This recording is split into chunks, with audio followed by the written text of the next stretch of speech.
Hello there, welcome to the quarter to 3 live stream of Civilization 6. Happy Halloween to everyone who's about to have a Halloween. There's a pumpkin massacre going on in the other room here in this house. So much gore. Pumpkin guts everywhere. It's terrible.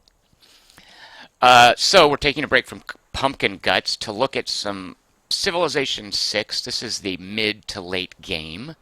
Oh, let me go tweet about this real quick. There. I remembered to tweet this particular live stream. Been off for a week. Boy, did I miss you guys. Oh, good Lord, this is weird. I've got family in the live stream. There's my little sister.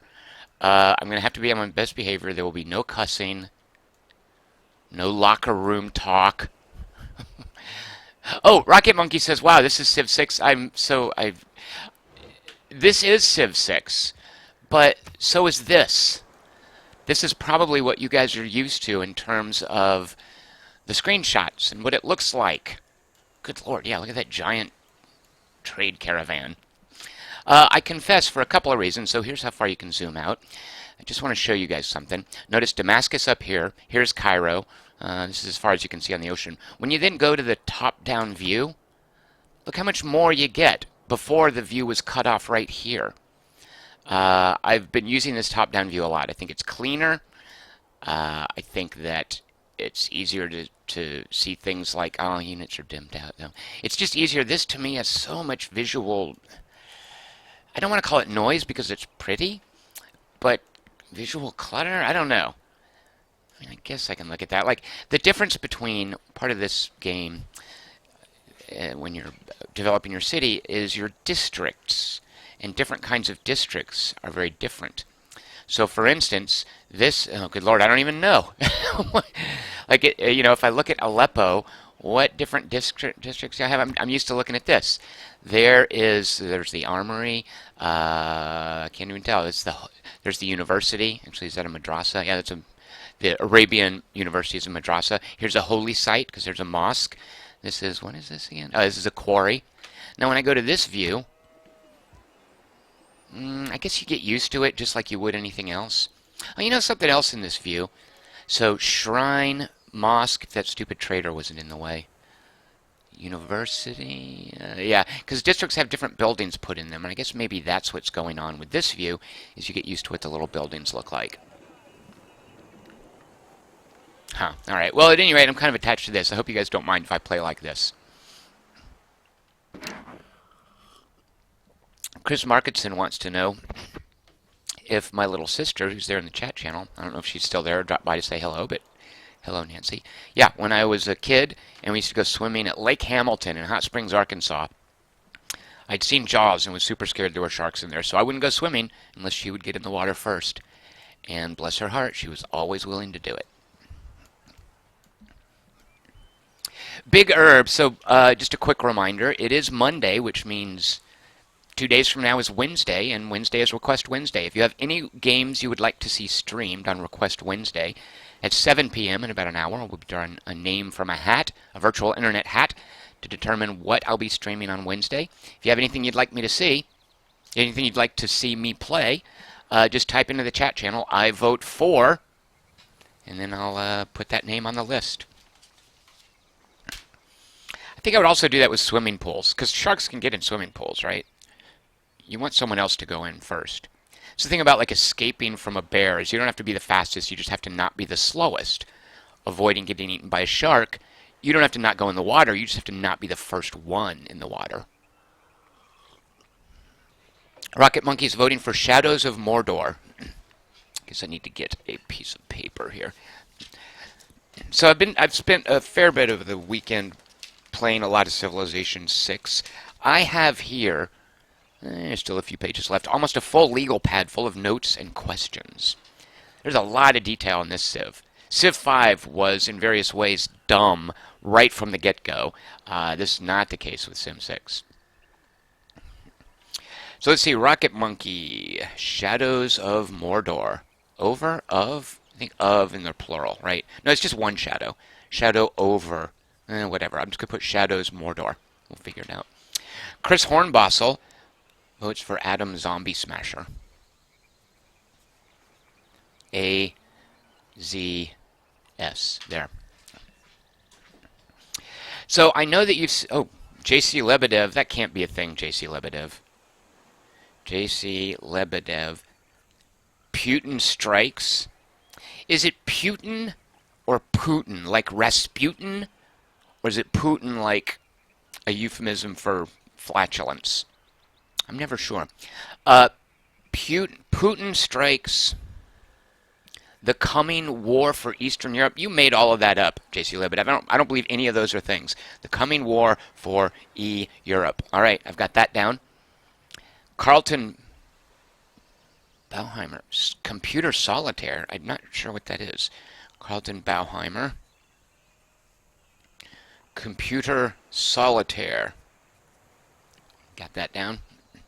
JC Lebedev says it's a nerdy man board war game. That'll be fun watching me learn to play that. I do like the idea. Someone requested, Pat Healy, I believe, requested the latest combat mission, which has a Black Sea module, which represents the Russians taking the Ukraine. It's a nerdy man war game thing too. I wouldn't have known. I would have spent a fair amount of the time learning to play it, which is fine. If that's what you want to see on Request Wednesday, I will gladly do it. So Putin strikes the coming war for Eastern Europe. Yep, I'm totally down with checking that out. I presume he's actually, so because it's called Putin strikes, I presume it's actually the arrival of the war for Eastern Europe, right? Or maybe the colon, yeah, this is the war that is coming to Eastern Europe. At any rate, I love those alternate history kind of things, like exploring hypotheticals. All right, let's get down to Arabia in the year 1410. Let's see, what's the best way to show you guys what's going on? So you've probably seen streams where people start out with their settlers and they're researching the wheel and they're planning their first farm, and that's not this world is pretty much developed. This is as much as I can zoom out the view. Here's the political, what they call lenses, which is an interesting word for filters. It's not very vivid, but okay, you've got these Aztecs down here. Here's China. Over here is Gandhi.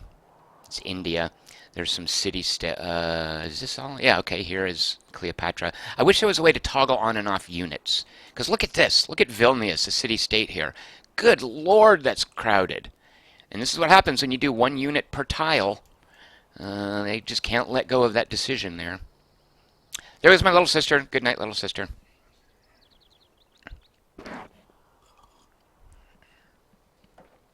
Which I still think 1 unit per tile, not a good idea.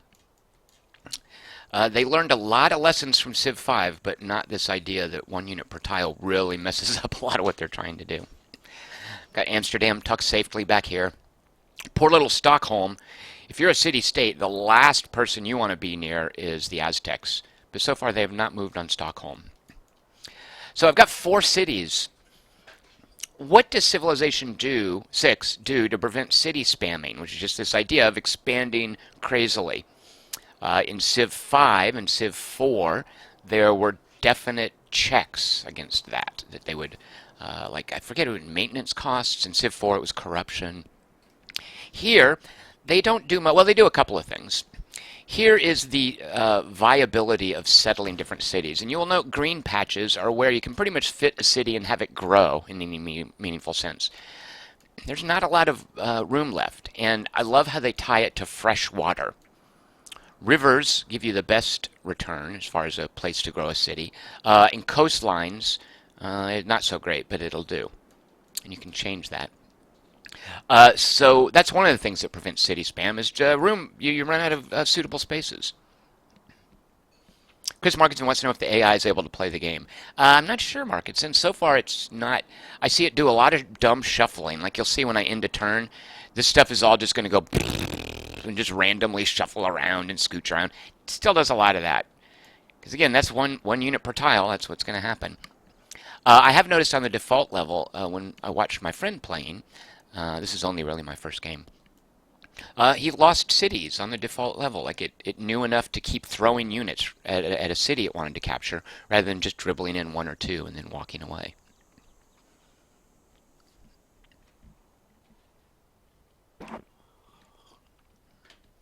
So here is my, so to prevent just growing cities everywhere, habitable land, like drinkable water, potable water is a big limitation here. Actually, not potable, because even potable just means drinkable. You can have fresh water that's not potable. Fresh water for crops, for growing crops, is a big limiter for cities. The other limiter, and I don't think that this is much of a limiter at all, when you build in a city, you build builders that get used up and settlers to make new cities, right? Is it settlers? Yeah. Now, you can see on that tooltip the base cost for a settler is 80. The base cost for a builder is 50. However, you can see at the very bottom of the tooltip, the actual cost for the builder is 82, and the actual cost for the settler is 140. Nearly doubled. What is that, like 80%? 180%. That, I'm 90% sure, is a factor of how many cities you have. So the more cities you have, the more expensive it is to found more cities, and the more expensive it is to make these builders to develop them. Now, that to me isn't that big of a deterrent. It seems pretty mild, because it just means it's going to take you a few turns longer to get out a builder or a city. Not nearly as much of a deterrent, like corruption would be a huge cap on production.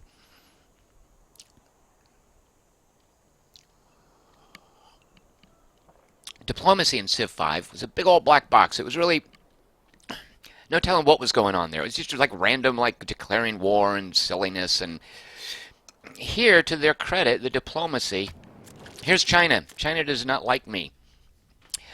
Here, diplomacy does all this kind of stuff. I love having all this stuff transparent. Now, I believe this was later added to Civ 5. I could be wrong about that. I hadn't seen any Civ 5 since the add-ons for it. But all this stuff is laid out very clearly. The relationships with their other guys laid out very clearly. You can click on, this is, the interface in this, I like the information they give you. I'm a little, the presentation of it's a little questionable. Could have used some work. But it's there. The numbers are there. If you want information, it's in here. Civ 5 seemed terrified of giving you too much information, scaring you off, and giving you too much little nitty-gritty detail. Oops. This, though, so these are things that I've heard basically through having trade and relationships that he's been doing. I can scroll down here and read all these little things about what he's been doing. Furthermore, here is how I know how much information I have about him. You have this access level. If I want this to be better, it's even telling me, okay, do these things to get more information. Here, oh shoot, I keep clicking the wrong thing. Here is why he feels the way he does about me. Yeah, and these are, like, all this information is in here. It's very Paradox. Like, Paradox is great about teaching you how to play a game through tooltips.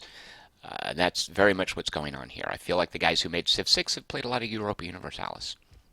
Let me show you another example of where there's crazy amounts of information. You guys probably already know this because you've played it. Here is Aleppo. Chris Hornbossel, I think, said, "What is Aleppo?" It's a very Gary Johnson thing. I think of, do you guys know Othello's last words before he kills himself? In Aleppo once, where a turbaned Turk beat a Venetian and traduced the state, I took the circumcised dog by the throat and smote him thus. That's where Othello kills himself. I think of Aleppo as that. It named my cities. I don't know. Can I change my cities' names? So far, I don't think I can. And it doesn't ask me what I want to name them when I found them. So these names have been thrust upon me. I did not choose them. Here's what Aleppo can build. Here's what it can buy with gold. Here's what it can buy with faith, which is one of the resources. Let's look at some details about Aleppo. How do I know things like how big it is? Well, there's a little bit of stuff down here. Here's its income. Look at these tooltips, by the way. If I want to know how much culture he's getting, it's all spelled out there. Bonuses and everything.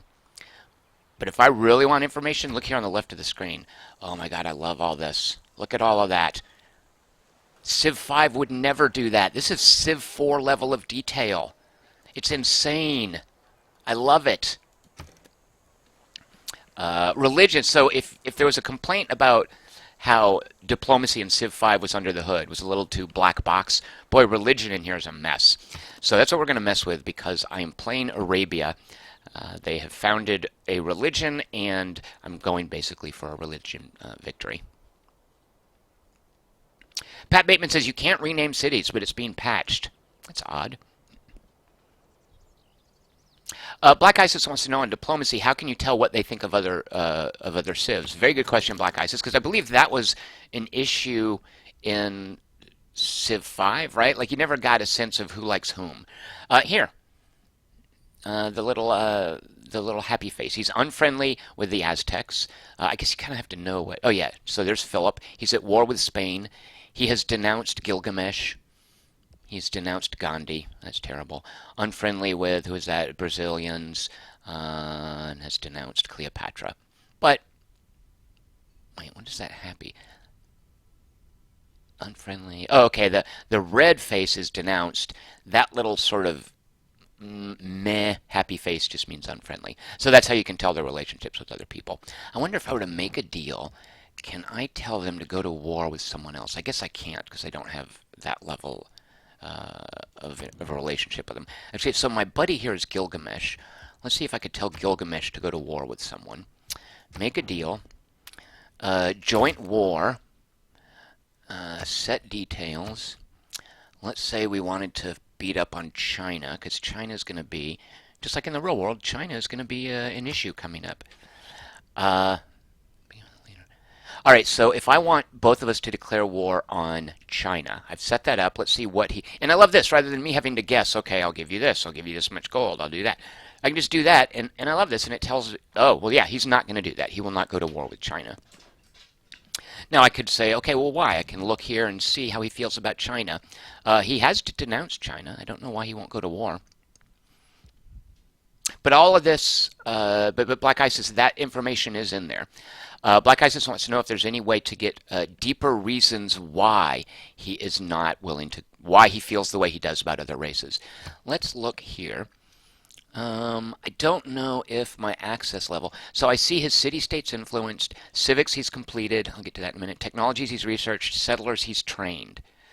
But I don't see this other stuff to raise access level. So I guess I don't see why he feels the way he does about other races. What I can see, though, look at this. I like this a lot. What am I misclicking there?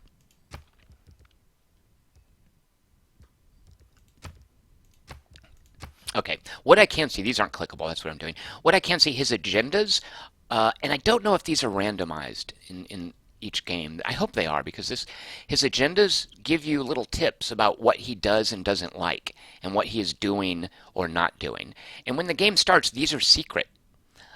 It will be revealed as you increase what's called your access level, which is basically either trade or open borders or friendliness.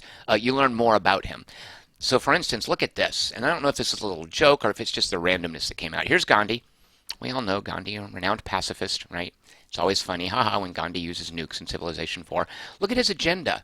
Oh wait, where did it go? At one point, what's going on?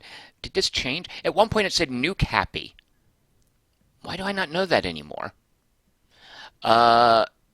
Maybe I lost my access level. I guess I had more access and then it closed. At any rate, at one point it said nuke happy, that he likes using nuclear weapons. I hope that's randomized and that that India in every game isn't nuke happy. So hopefully that is randomized. Black Isis says, I got tired of China denouncing me every 20 turns or whatever because I had more wonders than they did. I was like, give it up. So China gets jealous, I think, if you make more wonders than they do. They like civilizations that aren't competing for wonders. They build wonders whenever possible. They dislike losing a wonder to another civilization. So, as Black Isis points out, as you're building a wonder, or if you're building one they're building, they'll weigh in with these little cutscenes saying, hey, stop doing that. Boy, I wish I could turn these off. As much work as I know they put into these, I don't need a cutscene popping up every time that I want to talk to someone. Just give me a window. You know, part of Sid Meier's design mandate with Civilization, the original one, was let's have a game where everything takes place on this map.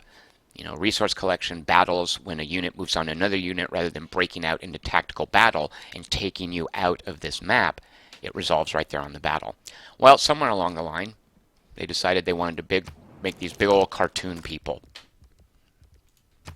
You know, she's like a Disney cartoon princess Cleopatra. Yeah, I really don't need that. All right, so what am I doing? So yeah, I'm throwing you into a lot of clutter of a mid to end game. Pat Bateman says, if I recall, historic agenda is always the same. The other one is random. Oh, good to know. Because what kind of hidden agenda is the same every time? It's not going to be hidden after you've played it once. China will always not like it when you're building wonders, but they then have this one being cultured, where he tries to build up culture and like civilization that also focus on culture. This second agenda is hidden and randomized every game, right? I certainly hope so, because like I said, making India always nuke happy, that would get old fast. All right, so as with Civ 5, when you jump in to a game, rather than thinking, oh, what do I need to move, what hasn't moved, down here it's always going to tell you when you have to do something. You have two tech trees. You have your civics tech tree and your tech tree, science and civics. A lot of what went on in Civ 5, which I thought was a mistake, they just broke everything down into random trees and upgrade levels, and it didn't feel, it felt messy. Here at first I was like, oh god, two separate tech trees, really? But I kind of like what they're going for. The tech trees give you different things. For the most part, this tech tree here, for civics, gives you what are called policies. It lets you build your government, a bit similar to the way that, I think they were called ethics in Alpha Centauri. These give you these cards to build government. So that's all this tech tree is doing, for the most part. There's other things, but that's mostly what's going on here. Whereas the research tech tree is your traditional tech tree that gives you units and buildings and that sort of thing. So we have to research something new. I imagine this probably gets a lot of attention. They have these boosts down here that are like achievements. Boy, if nothing else, this game taps into the whole idea of achievements being an effective psychological tool. So there are all these achievements scattered throughout here. And one of the first things I did when I played the game is I sat down and wrote out, made a list, like 6 sheets of paper of all of these things, rather than go in here. And they're all things for the most part that you actually do. But if you do them before you research the tech, then this fills in and it gives you half of the tech for free. Pat Bateman says the tech tree needs a lot of work in my opinion. Probably needs to be patched the most, along with the diplomacy AI. What's wrong with the tech tree? Alright, I need a new tech. I'm just going to go ahead and develop this because it is cheaper. You guys let me know if the sound is too loud. I think that's... yeah.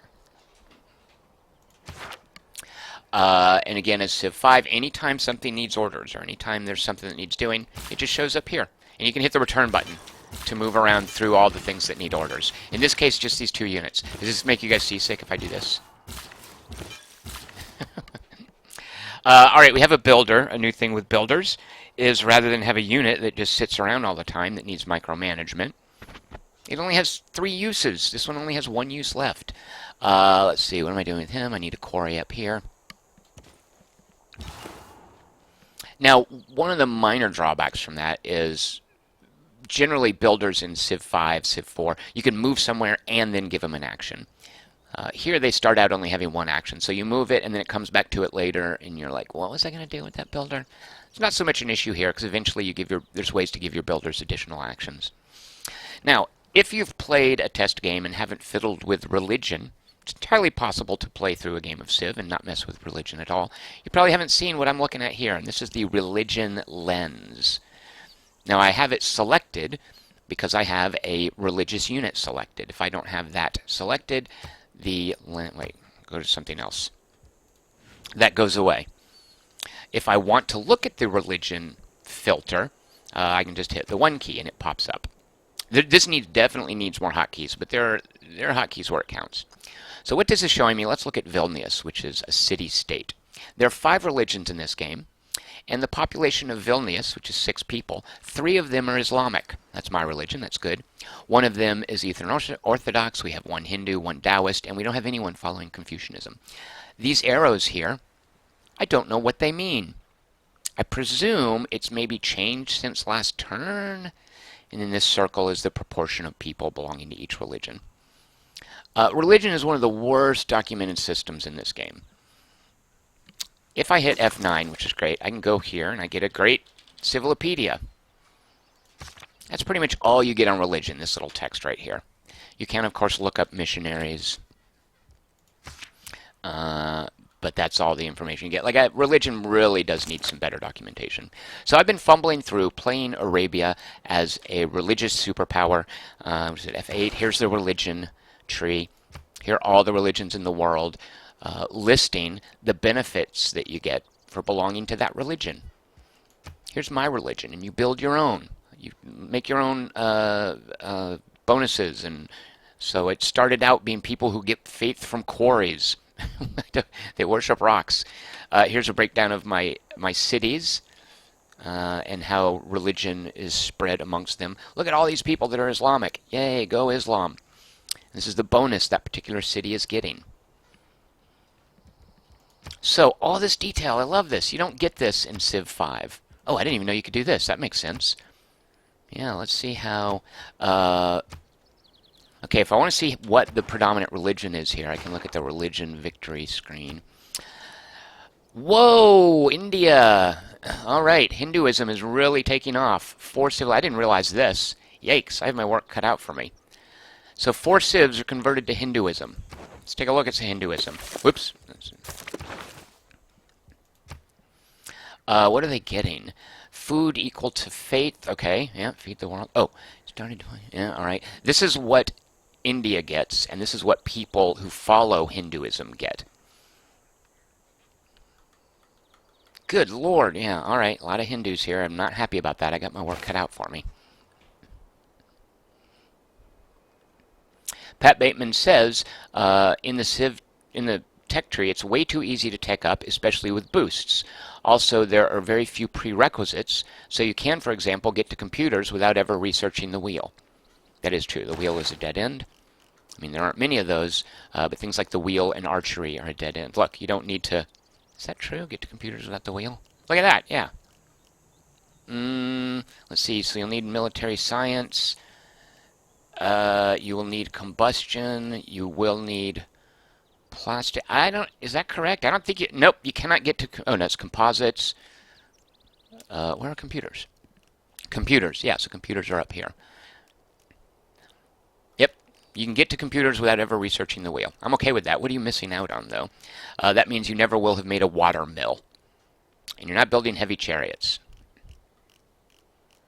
Yeah, I'm okay with a tech tree that gives you lots of options. It also moves very quickly. Like, I think they made the tech tree to help the pacing. Like, they definitely wanted to keep... That's a big design mandate that I see in Civilization 6, is pacing. Constantly be throwing decisions and rewards at the player. You know, never have a time where you're just hitting end turn, end turn, end turn, waiting on something to be built.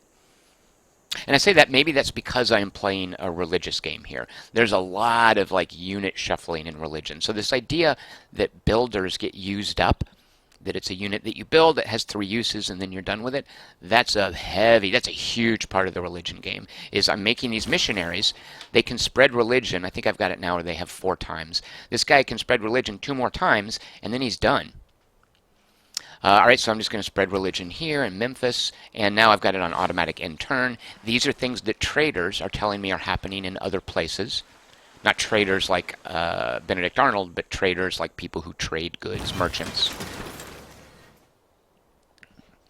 All this stuff here, by the way, I can look at, I can access on this screen. That's just these things as they pop up.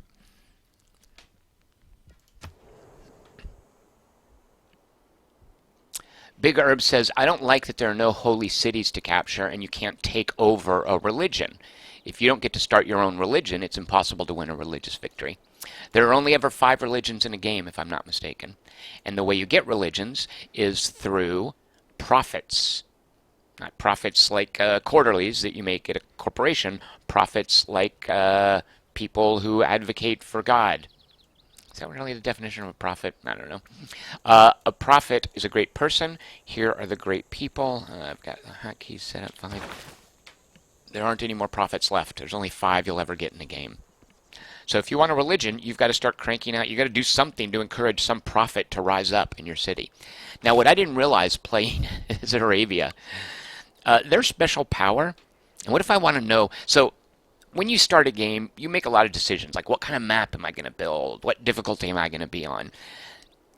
Occasionally you'll get a game where once you make those decisions and you get into the game, you can never look back on what you did. Like you can never know, wait a minute, what difficulty am I on? Here they're super good about it. You can tell that I'm Arabia. Here's the leader I'm choosing. I think there's only one civilization that has multiple leaders in this game. Here's the difficulty level, and here's the game speed setting. So Prince is the default. There's nobody gets any. The AI doesn't get any benefit on Prince, which might be why I'm running away with this game. Game speed is how quickly things happen. So what if I want to know what my special abilities are as Arabia? I can do a couple of things. I can open the Civilopedia, type in Arabia, and there we go. I can read here, and then if I want to know what Saladin gets, I can read here. Alternatively, I can open up my own diplomacy window, and there it is right there. So one of the benefits, or the benefit that Arabia has is called righteousness of the faith. And it just means that, oh, no, it's not, the last prophet. Yeah, aptly named. It means that after the fourth prophet is chosen, meaning the fourth religion is established, they just get the next one for free. Which I'm not sure what the deal is there. Because that kind of means, well, don't bother getting a religion early in the game, but you never have to pay for getting the last religion, but then that means you're getting in late on the religion game. I mean, it's obviously a nod towards the way Islam worked. They are the youngest major religion in the world, but I'm not sure what the benefit is from that. Oh yeah, sorry, just a reminder, I'm using the strategic view. This is probably what you're used to seeing, but that to me is just a lot. It's pretty, but it's cluttered, so I'm enjoying this view. Oh, Pat Bateman says the number of religions is scaled to how many players there are. I was not aware of that. Very good to know. Pat Bateman says, don't use auto intern. According to the forums, it's bugged and ends things you can still do. What? What do you mean it's bugged and like what? I haven't seen anything pop up like that, but maybe I haven't noticed. Now, great. Now I'm paranoid about auto end turn. So you can play just by hitting enter to see what it needs. Okay, so in Aleppo, we need to build something. What's going on in Aleppo? I've forgotten what I'm doing. Okay, I like this a lot. This district stuff is awesome. I think they basically ripped it out of Endless Legend, the game by are they called Amplitude? What's the name of that French developer? It's a fantasy game called Endless Legend that has amazing city development. It has to do with like neighborhoods and spreading out over the map, and there's a lot of that here. So district and buildings, wonders, we know what those are. Units, we know what those are. Let's say you get to a situation like this with Aleppo where I've built everything I need to build. You know, I could just be cranking out more units, which is just going to be a hit on my upkeep cost. How much am I paying for units? Yeah, I'm making so much gold in this game, it's not even funny. And I think a lot of this is just the default difficulty. It's relatively simple. But once you've run out of things to make, you can do these projects, which are kind of temporary resource boosts based on what you have in the city. Oh, it's based on districts. That's easy to know. It's easy to remember. Rocket Monkey says, I never use auto end turn. I normally don't, but because I could tell what they were going for in this game is faster pacing, I went ahead and turned it on. But there is a lot of detail, and if you want to like min-max and finesse things, and the game encourages that. Like, for instance, look at all this faith I have built up. This is ridiculous. This is like when you're playing a real-time strategy game, and you forget to do your economy, and then you look up at one point, and you've got like 10,000 gold, and you're like, whoa, I should have been spending that. That's what's going on with faith right here. Because it's auto-turning, and I keep forgetting to buy things with my faith. So let's go through and do that.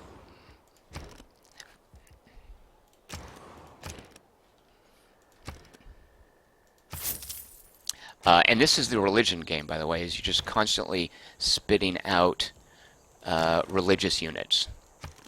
And they get used up. Yeah, and I've only got 4 cities to do this in, so do I want, yeah. Alright, so let's see. What is Aleppo? What are we doing?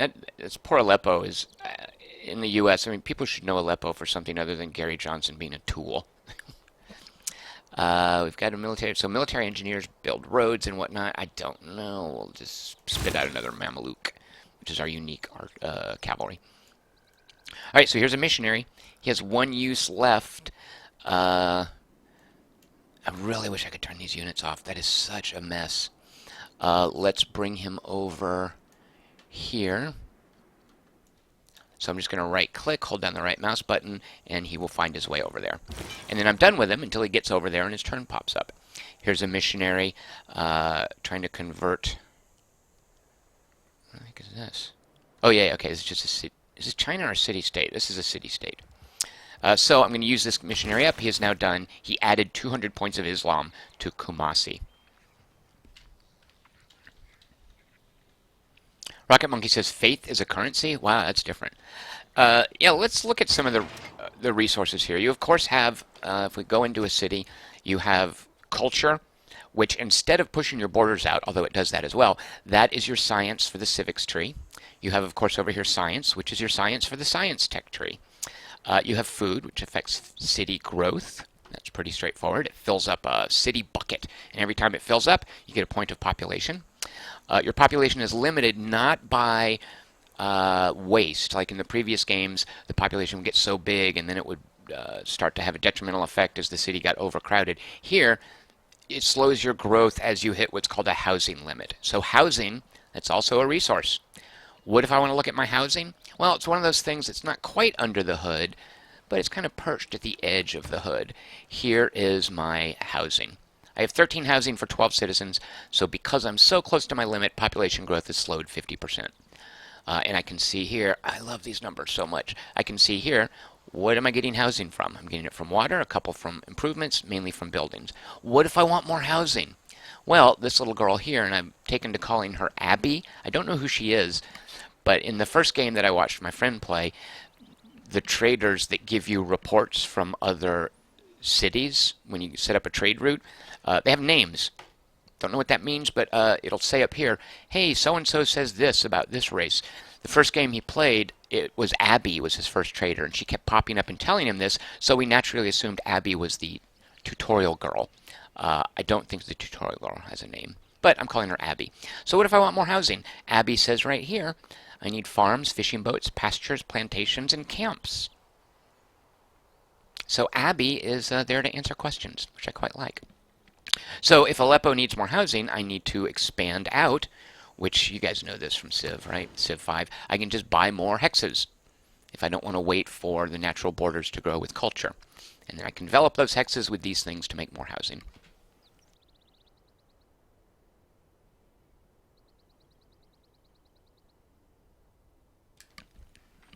So housing is a resource. Production, we know what that is, pretty straightforward. These are gears. They get put into the production bucket based on what's being built. So here we're building that Mamluk. We have 6 more turns because we're waiting to fill up the production bucket with this production right here. Faith is a currency as well. Faith builds up into this right up here in your faith coffers, I guess. So here's my every turn science, every turn civics, that goes to these tech trees. Every turn I'm getting about 80 faith, that goes into this big pool. I think the only thing you do with faith is if you are a regular government, and I'm a theocracy, if you're a regular government, faith is used to purchase one of the 3 religious units, a missionary, an apostle, and an inquisitor. Those are the only things you use with faith. However, if you're a theocracy, faith can be used to buy military units. So I could pump out some crazy military units using faith. I really should be spending these. Gold, of course, is a resource. Gold is used to buy territory and units. And I'm pretty sure that, oh, and for diplomacy. Look at this right here. Tourism. That is a resource. It determines a cultural victory. That I know very little about. Influence is a resource. Influence gives you envoys. Every time this little bucket fills up, you get an envoy. Oh, I'm missing a trade route. Every time it fills up, you get an envoy, and you can send that to a city-state. And that makes the city-state like you more. What is this? Oh, and here's strategic resources. I've got 1 horse. So lots of resources, but I'm pretty happy with how distinct they each feel in terms of how you earn them and how you spend them. All right, my builder is going to build a quarry. I earn faith from quarries because I am the religion of the stone or whatever. That was something I chose. So I only have 3 of 4 trade routes. Trade routes expire. Now, I remember in Civ 5 having to constantly replenish your trade routes was a big pain in the butt. Here, it doesn't seem like when you do these really lucrative trade routes, it seems like they last longer. Uh, yeah, so there is that, but I haven't found it too much of a pain so far. Uh, the trade routes from Damascus, which is, oh no, from Cairo. Why is it showing me Damascus? Oh, that's the default. That is good to know. So if I wanted to replenish, I'm not clear at any rate. Here's all the possible trade routes. I like that you can filter them. What if I really want food? These are the ones that benefit me from food. What if I really want to get in good with China? These are the Chinese trade routes. So there's a lot of information here, but I like how much they show you. Okay, so I like this is pretty good.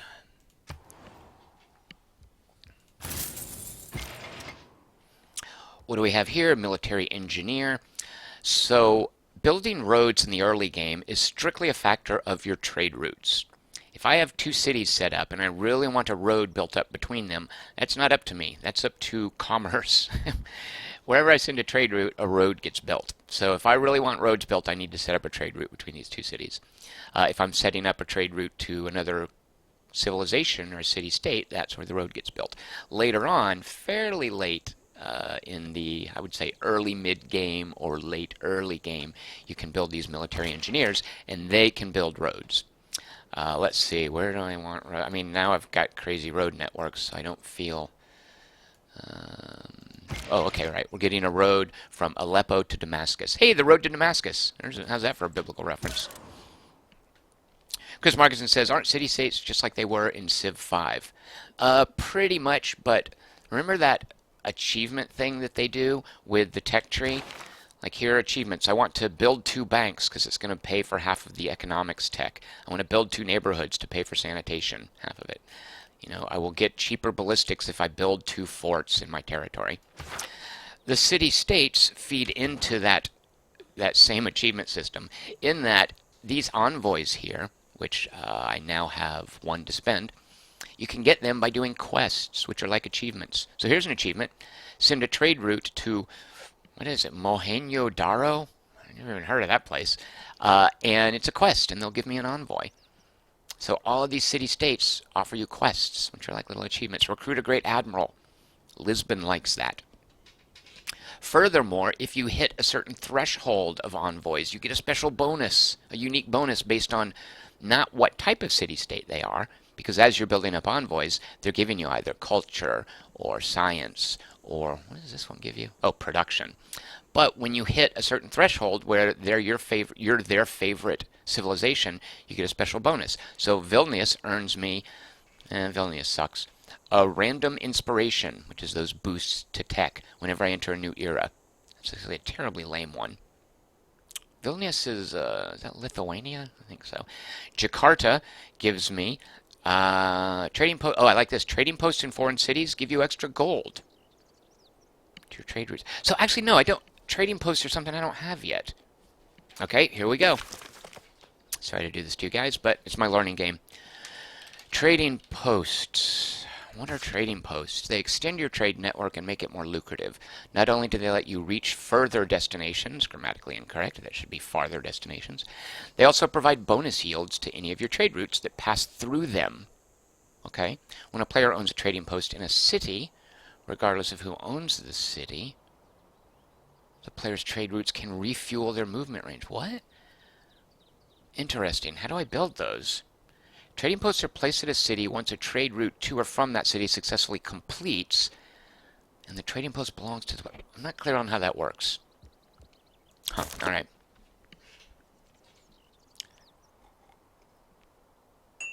Chris Markinson wants to know if there's narration when you get a tech. Pat Bateman points out, yes, and it's Sean Bean. Here's a fun activity. Every narration when you get a tech, pretend that it's Ned Stark talking to Bran Stark. That is not my joke. That's not something I came up with. My friend Mike Cathcart thought that up while we were playing. Just append, comma, Bran at the end of each thing. All right, these Mamluks are just running around looking for, this is what they were looking for, actually, this barbarian outpost.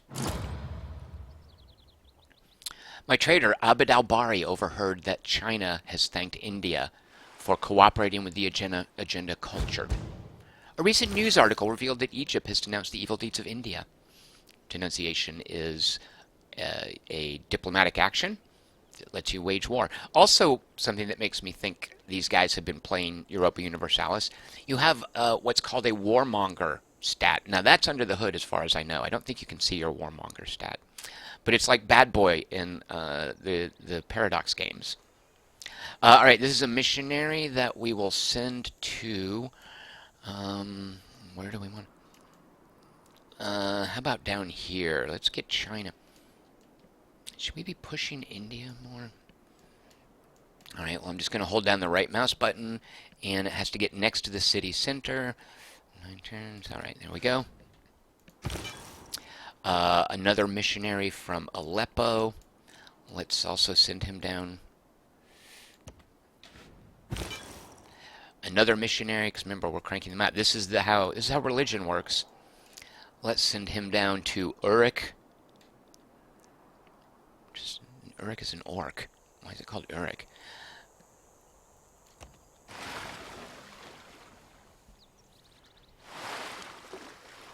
Pat Bateman says, trading posts are built once you complete a trade turn length from city to city. Trading posts are built once you complete a trade turn length. I don't know. Oh, meaning like once the 12 turns expire, I get a trading post in Hyderabad? How do I see where my trading posts are? God, I really want to turn these stupid things. Look at this unit spam. Thank you, 1 unit per tile.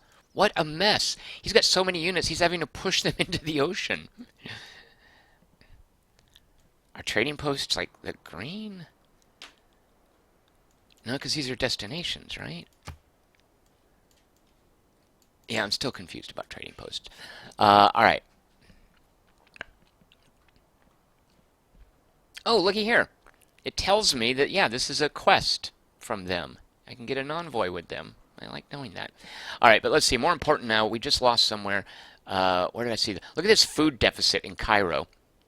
Cairo is building, can you see here, Mont Saint-Michel. They used to have a rice farm out there, but wonders have terrain requirements, which I love.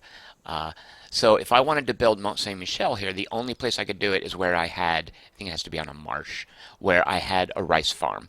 So it hurt Cairo's food production. There's a couple of things I can do about this, one of which is trade. So let's see. So look here. Show all routes, food. Who gives us the most food? Aleppo. Don't know how much that's going to help. We'll look there. All right, here's that Mamluk. Let's finish. Yeah. Combat very much like Civ 5.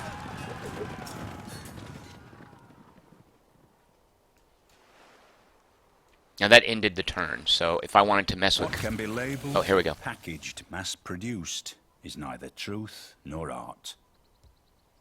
And that is Ned Stark educating the young Bran Stark. So if I wanted to mess with Cairo, like I needed to do that, yeah, now they're fine with their food production because of that trade route. So the trade route sustaining them for the last 6 turns as they're building Mont Saint-Michel. Okay, choose research. No, here's the tree where you can look at things, but the way it presents it is just as a list of the ones that are eligible. And I like too, you can see, okay, which things have you already done a prerequisite for to get it half finished. You can also just start something and then do the prerequisite later. You can even start something and make a little bit of progress and then later switch to something else. You can like dribble science into different texts until you're ready to seal the deal with one of these achievements, which I quite like. Although micromanagement, I'm okay with that. Like there's a certain point where you know, where's the line between micromanagement and gameplay? Where you put that line has a lot to do with to whom you are appealing. Let's start on industrialization. Chris Hornbostel makes an excellent point. He says, so much of this has the feel of Europa Universalis 4 light, he says, and that's not a bad thing. Very well put, Chris Hornbostel. Hazy Silhouette wants to know, is crabs a food or a luxury? So, fish is a food. So one of the things that the game I think kind of teaches you, because it's not, I like, there are a lot of these little, they're not strategic resources. There are bonus resources, luxury resources, and oh, and just yeah, bonus resource, luxury resource, strategic resource. Right. Those are the three types of things. In the ocean, fish just gives you extra food. Crabs, because you think about it, crab is good. Like crab's expensive when you go to a restaurant, right? Crabs give you bonus money. How do I know that? Well, I've kind of learned it. Alternatively, you can always just hit F9, type in crabs, and it'll tell you right there. Okay, here's something that I don't know, and this is, like I said, I've got a notepad full of notes. The first 2 pages are basically questions. One of the questions I haven't been able to answer, maybe you guys know this. So here are crabs. If I harvest a crab square, I get a bonus of 2 gold if I put fishing boats on it. I need celestial navigation in order to do that. What is this? Harvest plus 50 gold. What? What does that mean? It's the same thing too under like sheep. Harvest 25 food. What? No, I get 1 bonus food. What is this harvest? Look here. Cattle. Harvest plus 25 food. What does that mean? Hazy Silhouette says that I have all of the yields turned off and that bugs him. You end up learning them. You can turn that. I wish there were hotkeys for this. Boy, you want clutter. Look at that. But you end up learning all this because it's pretty straightforward, I feel.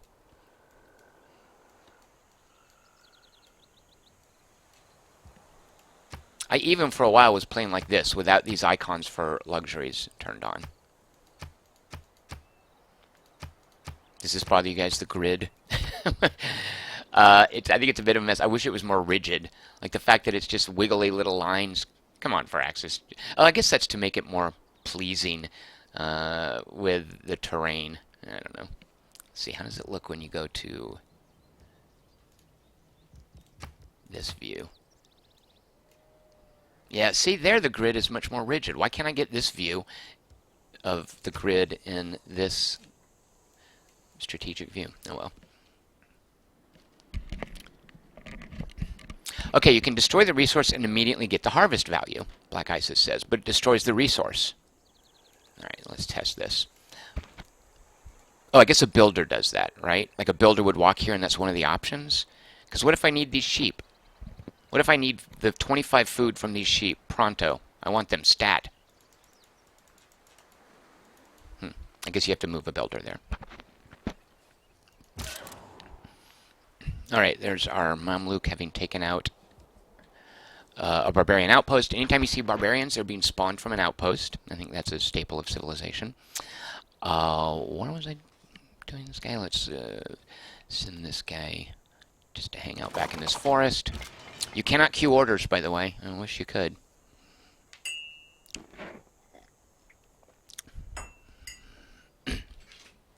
Chris Marketson, shortly after that was mentioned in the chat channel, guesses that, yeah, maybe that's a one-time boost if you lose the resource. Very good. Yep, you guys got it. I guess that makes sense. Like trees, woods. I wonder, let's just see here. So then why don't they list that here? Because everybody knows you can chop down forests. Oh, or do you actually not get any more production when you chop down a forest? I know you can do it with a rainforest as well. Does that give you? So you can't harvest forests, or they're just not telling me about that? Because I know I could chop them down.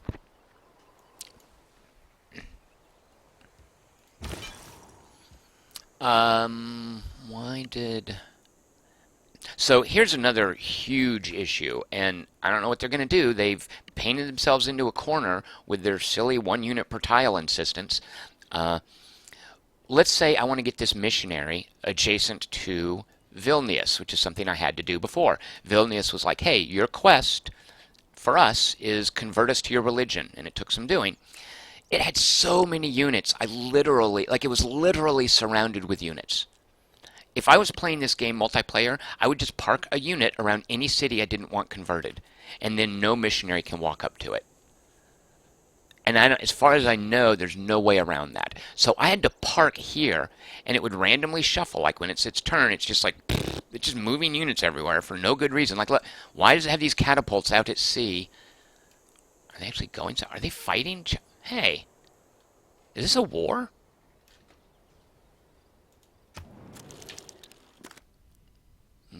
Doesn't say there. Let me look at the city-states. Vilnius.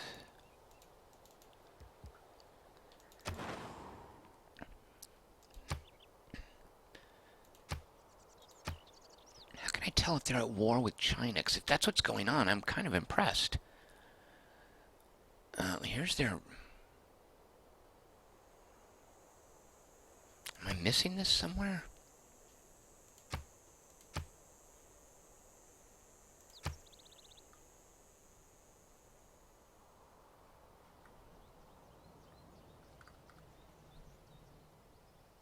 Let me look at China again. Oh, I wonder, is it going to be a gossip item? Let's see. Would it be... Let's just sort of looking for the word Vilnius. Well, we'll keep an eye on it, because I would really like to know how they feel about Vilnius.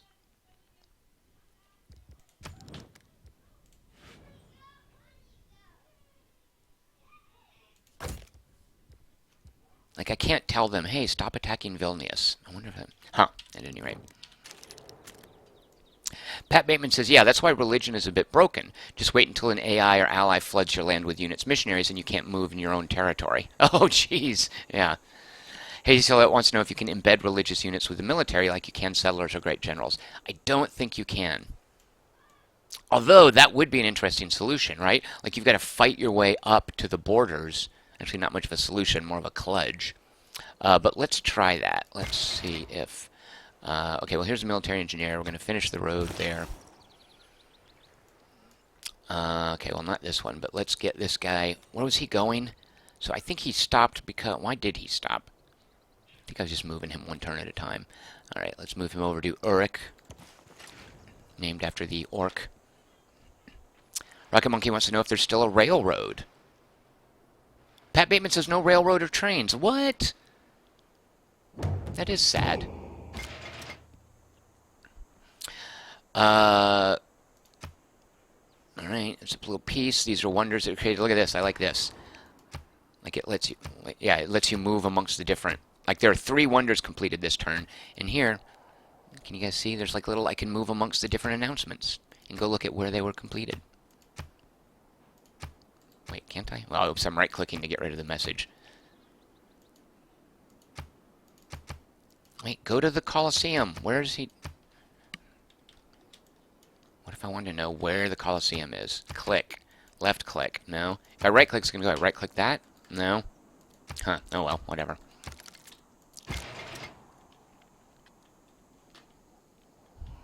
Yeah, I'm disappointed that there's no railroad. That was always cool in Civ, seeing railroads getting drawn over the map. Oh, look. Here we go. So, a barbarian fort spawned here. That can happen. I think this is a staple of Civilization 2. When you don't have line of sight to someplace. So the fact that this little gap here, we didn't have eyes on it, means it's now spitting out a barbarian horseman and there's a scout. So let's do some fighting.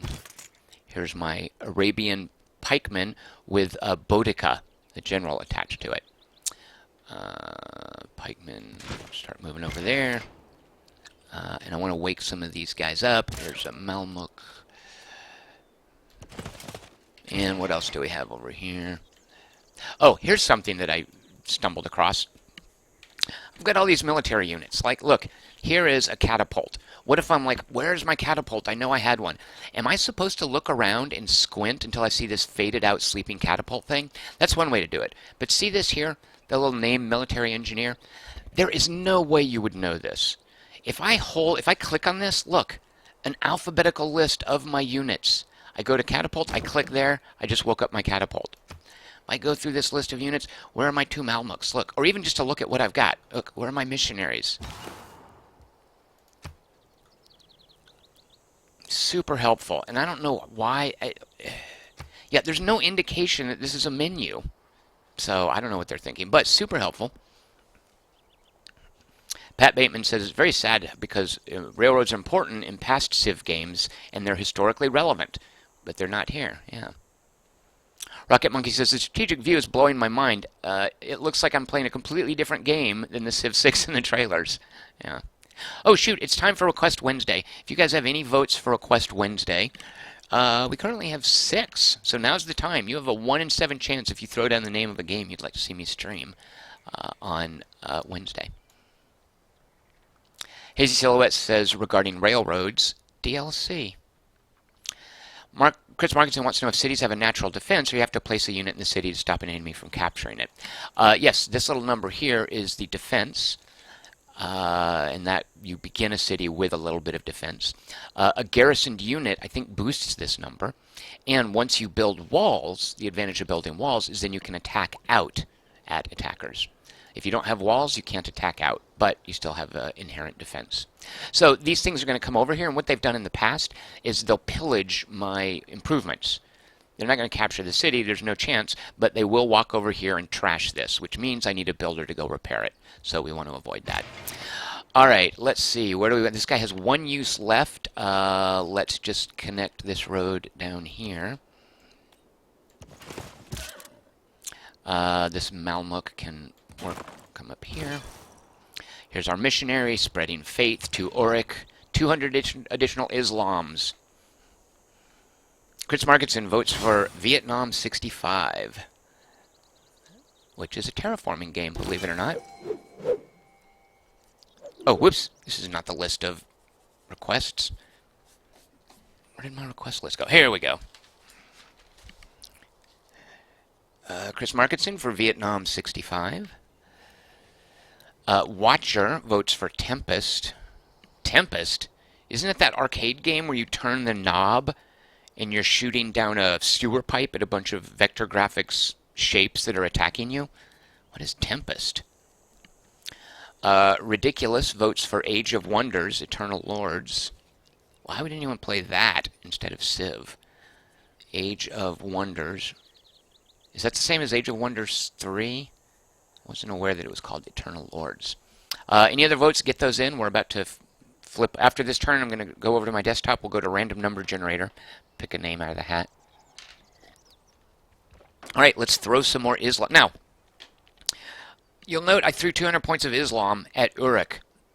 Where can I see that? Like, where can I see what points different religions have? And again, what does that little arrow mean? Because there are different sizes for the arrow. Why is it giving me that number in isolation? What am I supposed to make of that? All right, Mamluks, let's see if there's anybody closer. Whoop, why did that happen? We are now eligible for a great scientist. I'm going to come to that later.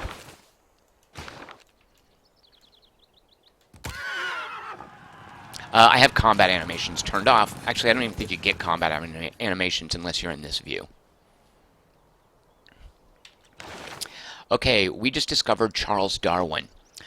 If we recruit him, so see these little bars? It's showing me these are kind of like building wonders, except they're not as well. They're building wonders over many, many more turns. As you build up great people points, which I always thought was a big hassle in Civ 4. You fill up these bars, and you'll notice, these guys were trailing pretty far behind me. So I can now buy Charles Darwin, or I can pass and wait for a more expensive great scientist, in which case Darwin gets cheaper to make him eligible for these guys. The great people are, I believe they're unique. Like they give you a general bonus and a bonus when they're used. What makes... Gain 500 science for each natural wonder tile here or adjacent. Oh, I love that. So Charles Darwin has to walk up to a natural wonder, which is, like Mount Kilimanjaro or the Great Barrier Reefs in Australia. And you then consume him, use him up, and he gives you 500 science. So we are going to recruit him.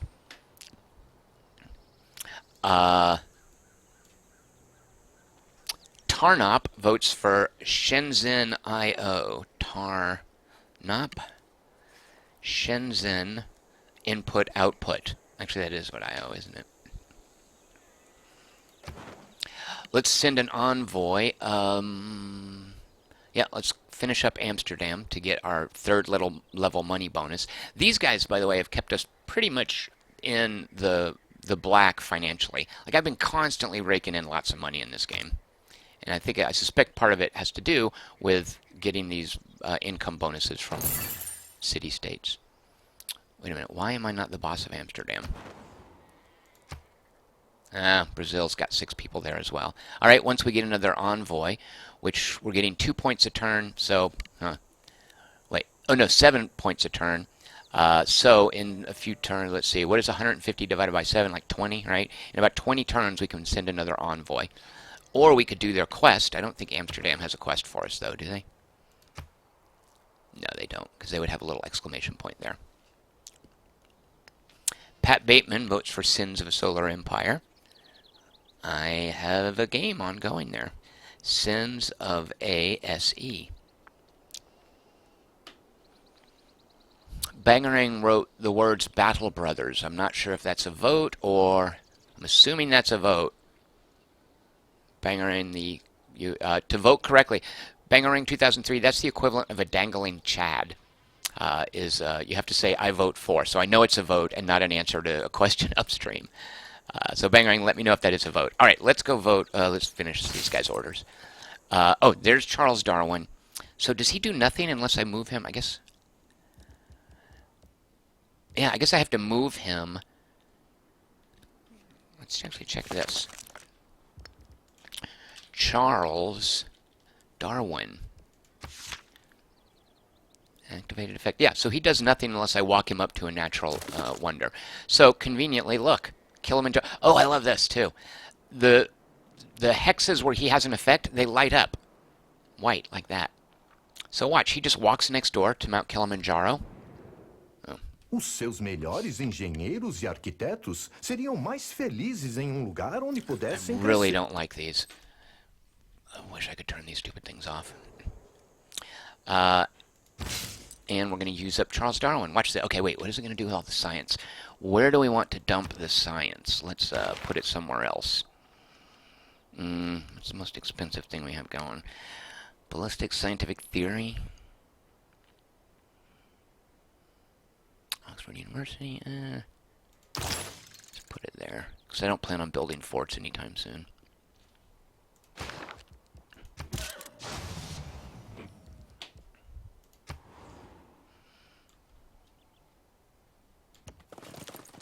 See, look, combat. That's cute. I've actually never seen that before. My trader, I don't like being up here next to barbarians.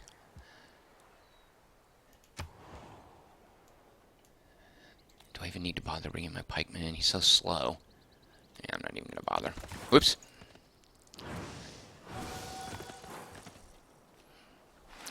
Bangerang does vote for Battle Brothers. What is Battle Brothers? That sounds like some old, like Streets of Fury game. Bangerang 2003, Battle Bros. Joshua Marshall votes for Battlefield 1. I'll just put BF1. Big Herb says, Tom, if you don't like animated diplomacy, there's an option in the video settings at the very bottom to disable it. Are you serious? Oh, Big Herb, you're going to be my best friend if that's true.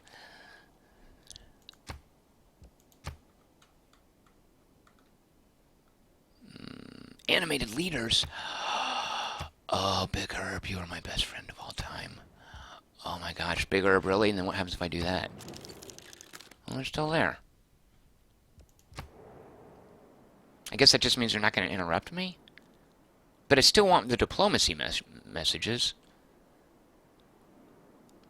Pat Bateman says you still have battle animations on. I know, but when I do this, which is how I've been playing, they're defaulted. I mean, they don't. There's no battle animation on the 2D map. All right, let's go look at Request Wednesday. You guys come with me to my desktop. Let's see. Here is what we've got so far. Sorry, I guess you guys get to watch me type. Let's see. Shadow, Mordor, Rocket Monkey. Yeah, whatever. Adam Zombie Smasher, Chris Hornbossel. Putin Strikes, again, really? That's the name of their war game. Because Putin Strikes, that sounds like the JCL for JC Lebedev. Putin Strikes sounds like what you would call like your RTS. A war game shouldn't have that dramatic of a name. It should be like Putin Mobilizes. Carlton Bauheimer, Computer Solitaire. I don't know what that is. Unless he's talking about the actual Windows Solitaire thing. Does Windows 10 have Solitaire? You know, is that actually a real vote? I can't really tell. Just Carlton B. Vietnam 65. Chris Marketson. We have Tempest, the classic arcade game. Watcher. I'm kidding, it's probably not. Age of Wonders, Eternal Lords.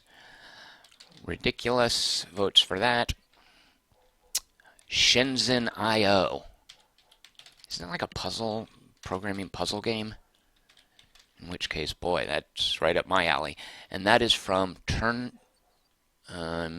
I can't read how I wrote your name, so it's something Tnop. I apologize for screwing up your name. Let's see. We have Sins of a Solar Empire from Pat Bateman. P-Bait. We have Battle Bros. No idea what that is. From BR 2003. And then finally, BF1 from J Marsh.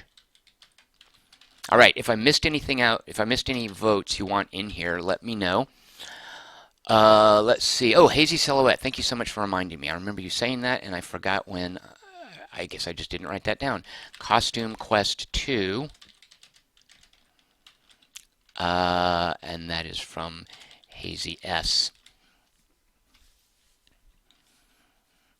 Let's see. Did I miss anything? Watcher says Vietnam 65 and MRB both look like killer requests. Thumbs up. Marcus says, I really like the look of Tempest. It's naval combat. Tarnop. Yes, thank you, Tarnop. So T-Nop will do. Pat Bateman says, I don't think Computer Solitaire is a real vote. Don't want to delete someone's vote, though. Carlton Bauheimer, if that's a real vote, let me know. Big Herb says he's voting for Battle Brothers as well. He says it's a game that is, quote, fun. And if I haven't seen it, I should. I haven't seen it. Maybe I've seen it and just don't know the name. Oh, Carlton Ballhammer says that was a joke. And he's voting for Conquest of Elysium 4. All right, here we go. Here is the randomresults.com. We're going to pick one random number between 1 and 15. Can you guys see actually okay in here? Yeah, you can see. Right? There you go. Just so you know, it's all above board. Oh, Alex Chapman. Thank you, Alex Chapman. I'm glad you got that in there. Endless Legend. Just got some awesome, like, is it Legend or Legends? Just got some awesome naval DLC. A. Chapman. One random number between 1 and 16. And on Wednesday at 7 p.m. we are streaming Adam Zombie Smasher. Chris Hornbossel's, and here's the ticket in case you get, what is that even? Create your ticket. I don't know. You guys saw right here. There's no way I can fake this. So there we go. Come on back Wednesday to see some Adam Zombie Smasher, which didn't work for a while on Windows 10. Needed a patch. Let's go back to our religious victory, hopefully. I said victory because Alex Chapman was just saying he won a religious victory in 2036. Yeah, barely got you in there, Alex Chapman, for your vote. Oh, wait, shoot, I have to highlight the winner. Hold on one second. Let me bold face. There we go.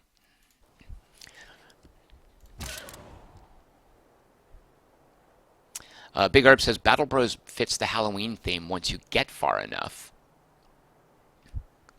I'm going to write this down. Battle Bros. I need to look at the... Yeah.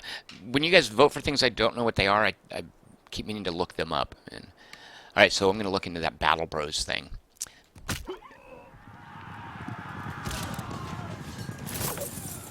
Should I go back to this view? Is it really weird seeing the other view? Oh, you know that when you can have religious combat, religious units can fight each other. It's like wizards fighting. It's the silliest thing. They call down like divine strikes and whatnot. I turned this on. Oh, it is not animated. I see. So it pops up the picture, but it doesn't animate it. That's still so nice to know. Your proselytizers are not. Oh, he's not. Come on, dude. We're friends. Stop it. I don't. So here's another thing that Civ 5 was constantly guilty of, and Paradox would never do this. What is the practical effect of these? Like, how big of a hit on my my relationship is it with Gilgamesh? Furthermore, what if I don't want to choose and I want to back out and look at information? Actually, is that what this is? If I ignore it?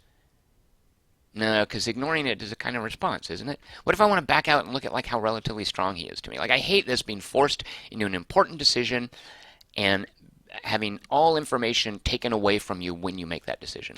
At any rate, I'm going to apologize to him because he's my buddy.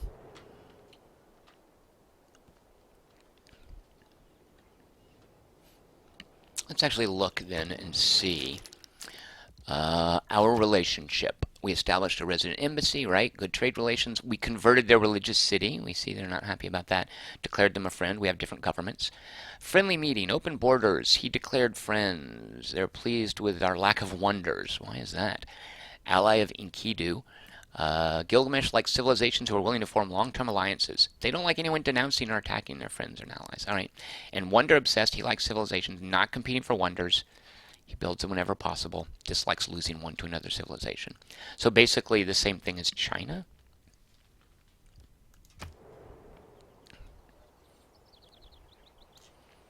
Yeah, you can definitely name your religions. Thematically, I thought Islam was appropriate for Arabia. Because if I hit F, he sits there and heals. I love that. All right, this missionary. Whoops. Why does this pikeman? Why did he get in a boat? Did I tell him to do that? I think I misclicked. All right, pikeman, go back there. So, stupid 1 unit per tile nonsense. Fortifying a city you can only do with 1 unit at a time, right? When you fortify a city, if the city's attacked, it adds to its defense.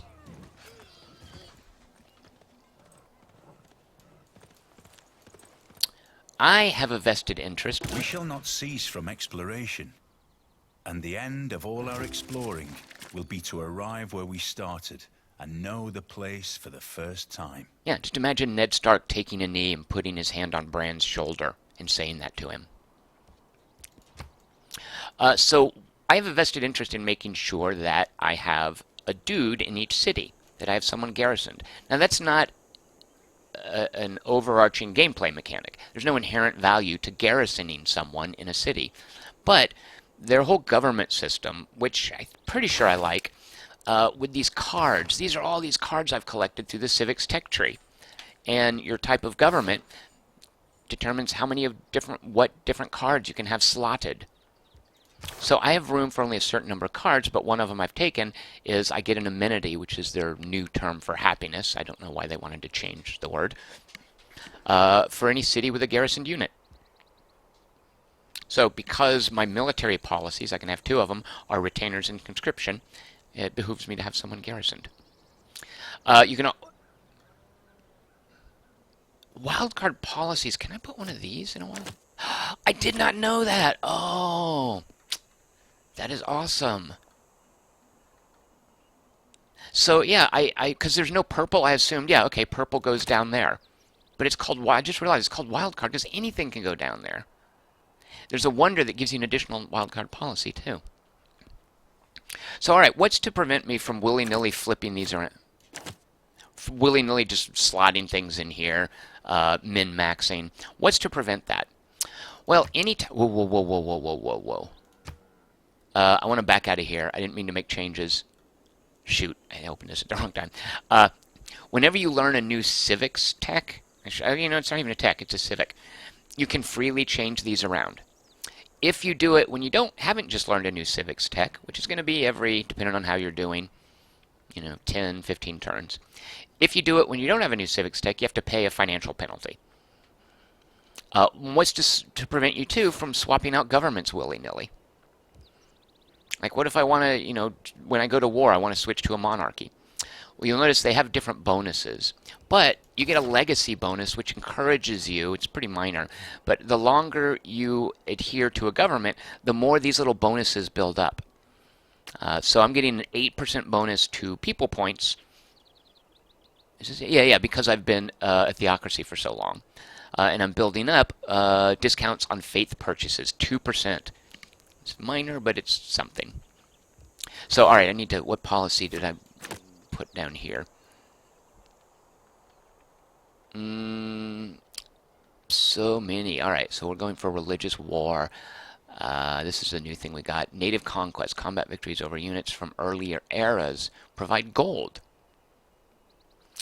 War of religion. Why do I not have this? +4 combat strength and fighting civilizations that follow. Okay, we're not going to combat just yet. I don't know. Now that it's a wild card slot, cities not on your original continent. I don't know what to take. Oh, there. More efficient holy sites.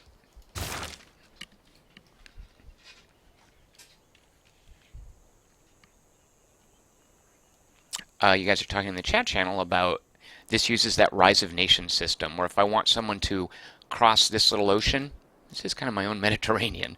I'm on the wrong side of it, though. I should be south. I could either walk around here. You have to have a transport, and you walk your dudes on the transport, and you drive the transport here, and they get off the transport. Like in Rise of Nations, I think that was the first game that did it, as far as I know. A land unit just walks out on the ocean and turns into, like as is the case here, a transport. And then he floats over and he gets out. You can't get out on cliffs. Cliffs are more attractive places for people to live. They're happier when they have a view off of a cliff. True story. All right, what civic do we want? Naval tradition or humanism? We'll go with humanism. There's Aleppo again. Aleppo wants to build, I don't know, what do we want in Aleppo? Oh, well, of course, let's, by the way, go through and... See, I've been forgetting to get my missionaries.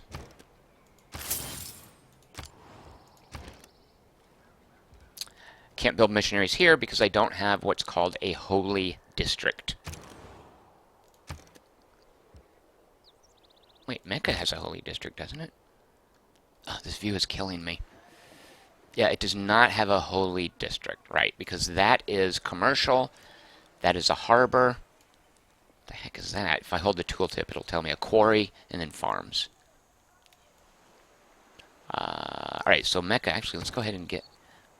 Oh, I know. So your districts are basically for every 3 population points you get a district. So if I tooltip over here, if I want to build a holy site, I need a population of 7 or higher. Chris Markinson says Command HQ, you didn't need transports either. Was it the same thing, Markinson, as dudes just walk out onto the water and become a transport? If so, that's good to know. Why did it take so long between Command HQ and Rise of Nations for someone to use that? Chris Markinson wants to know if you still have a revolution when you change government.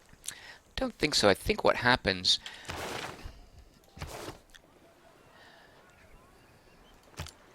People enthusiastic to try this new government. Oh, you can do it for free when you have just researched a civic. You've just learned one. It's free, just like changing the policies. If you change governments when you haven't, I think what happens, I don't know if it's another financial penalty. I'm assuming you just pay gold. Alex Chapman says, I like the game. Oh, wait. Are you talking about this game, Alex Chapman? He says, I like the game, but it takes too long, about 12 hours in total. How long is an Endless Legend game? Alex Chapman, isn't that, though, what you get with these big old, complicated, in-depth 4Xs? Like, anytime I sit down to play Civ, I know I'm pretty much going to be doing that for 20 hours.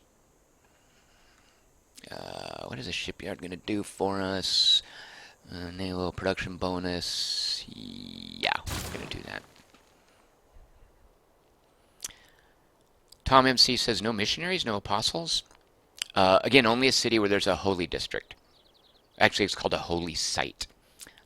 And looking here, this is such an eyesore. So there I can see the mosque, which isn't actually a mosque. What is it again? Oh yeah, it is a mosque. So there's a holy district. Does this belong to Cairo? Yeah.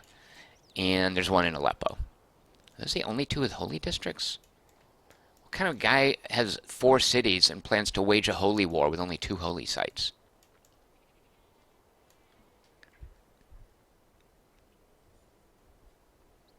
Tom MC says, I like that apostles get random benefits. What? They do? You're making that up. Man, oh, espionage. I haven't even messed with this yet. You have to build a spy. Oops. May convert. Religious apostle may convert, right? I know this. So they're the guys who basically fight missionaries. Missionaries can't fight. They can be fought. They can be attacked. Okay, let's look at this apostle. Where's his random ability? Apostles get random benefits. I don't see any random benefit. I just see my normal apostle stuff here. Tom MC, are you inventing things about apostles?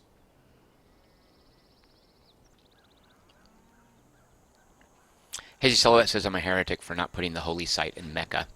Yeah, Mecca was too much of a Johnny-come-lately for my holy site. I established Islam in Cairo.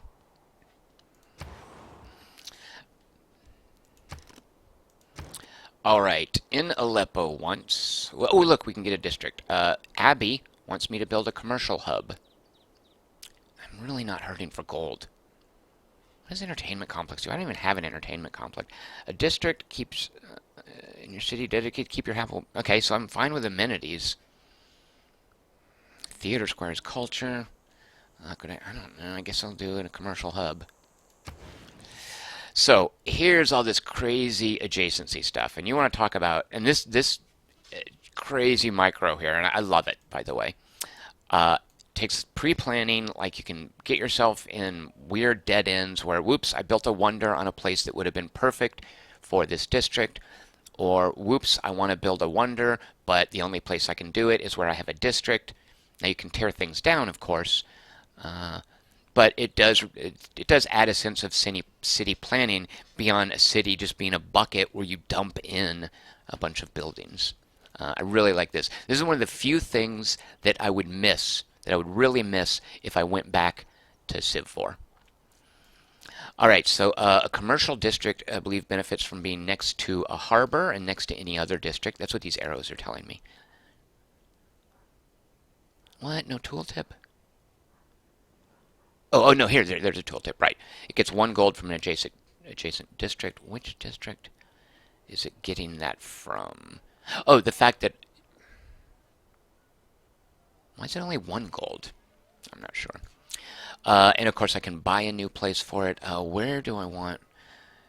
You know, I'm not going to give it... Well, I should give it a district, right? Because districts also are like mini cities. They're buckets into which you put a bunch of stuff. Aleppo doesn't need all these farms, does it? This right here, we're just getting 3 food from a farm. We don't need that. Let's make sure Aleppo's growth didn't... Yeah, they didn't go to negative growth.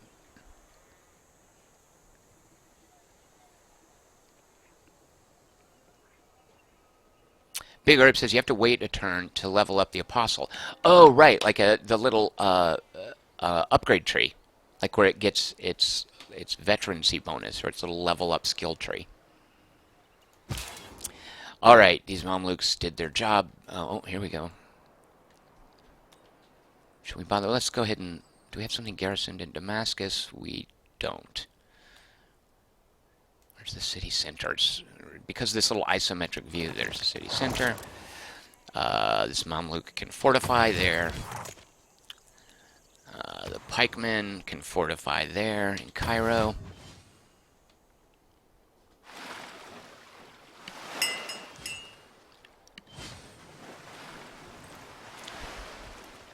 One of the things I like about these reports, which you might be annoyed that, well, the way they're presented, it kind of gives you something to do while the players are taking their turn.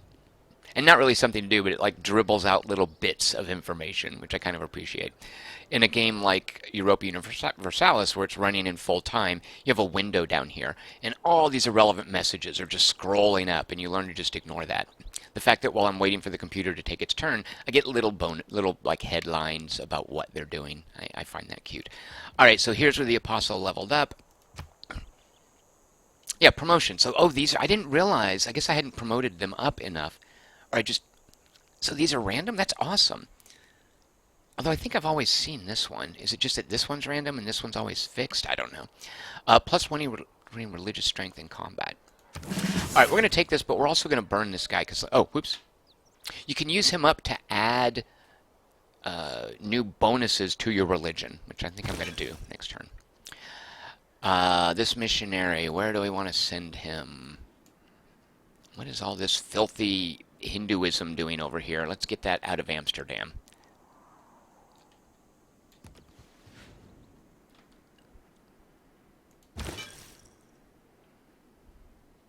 Let's also get what Hinduism in Damascus. Oh, this probably isn't the best game to be going for a religious victory on because of Hinduism running rampant.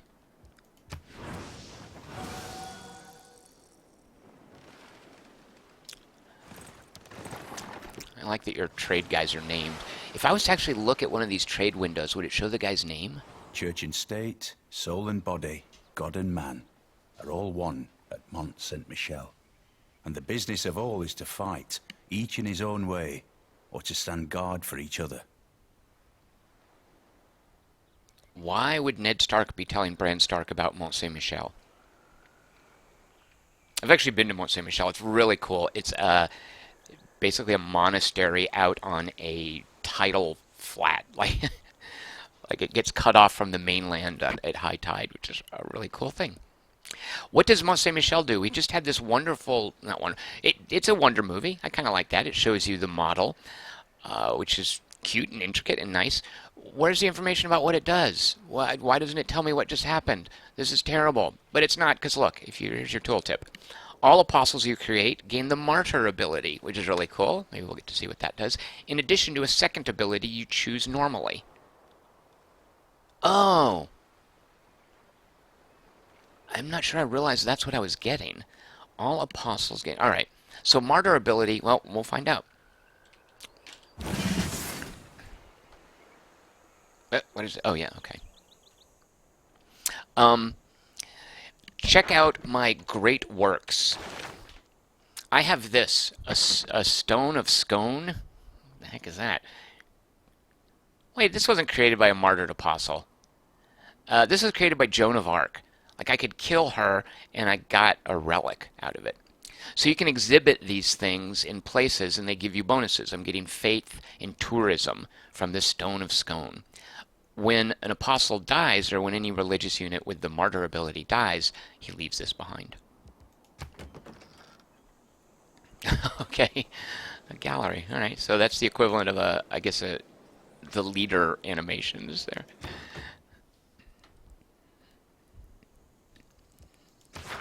Yeah, isn't that a great big urban? Isn't that a great place for Mont Saint-Michel on that little peninsula there? You can almost imagine high tide filling in there, right? So the only requirement for Mont Saint-Michel, though, is that it's on marsh or a floodplain, which is a part of next to a river going through a desert. So this is pretty fortuitous that it ended up there. I couldn't very well resist that. Global warming will be bad for Mont Saint-Michel, Hazy Silhouette notes. No, it won't. Just the dudes will just have to live up here. Mont Saint-Michel will just become a much smaller place. Oh, but you're right. Then it'll be harder. It'll be harder to get back and forth. Certainly, I'm sure it will create a burgeoning trade in ferry boats. All right, Cairo's been out of circulation for a long time because Cairo is making Mont Saint-Michel. Let's then potato. Oh, right. Yeah. What do we want here in Cairo? Oh, you can click this now, and we can look at super great with amenities. Everybody's ecstatic, which is increasing our growth rate. They need more housing, which is slowing growth rate. So if we place improvements like farms, fishing boats, pastures, plantations, and camps, then we'll have more housing. So how do we do that? I got to go back to that. Oh, okay, we'll look here. Uh, let's then make a builder to develop. Oh, should we make a spy? Let's see what spies do. We're going to crank one of those out. Pat Bateman says Joan of Arc is a general, and she gives a passive bonus to units in her area. Yes, but she has a special ability, a one-time ability, to let you basically sacrifice her, just kill her, and then get a relic out of the deal. And I guess the way that it works in the game is it just treats her as if she was an apostle unit with the martyr ability. All right, another missionary. I don't. Come on down here. Oh, wait, he's over here. Whoa, whoa, whoa. He's already where he needs to be. Here we are trying to convert China to Islam. So, evangelize belief, and it's hard. Like, what if I'm like, okay, what does evangelize belief do? Let me read the little entry on apostles. What's an evangelized belief?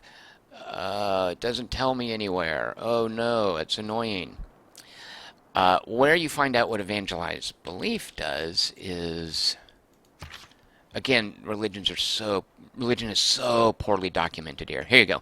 You can then use evangelized belief action on apostles to add additional beliefs to your religion. You can have a total of 4 beliefs in a religion. So I think the limit, let's try to use it, is on how many cities you have converted. Like, here's my religion. This is locked. Oh, yeah. How do I unlock it? Well, let's just press the button and see what happens.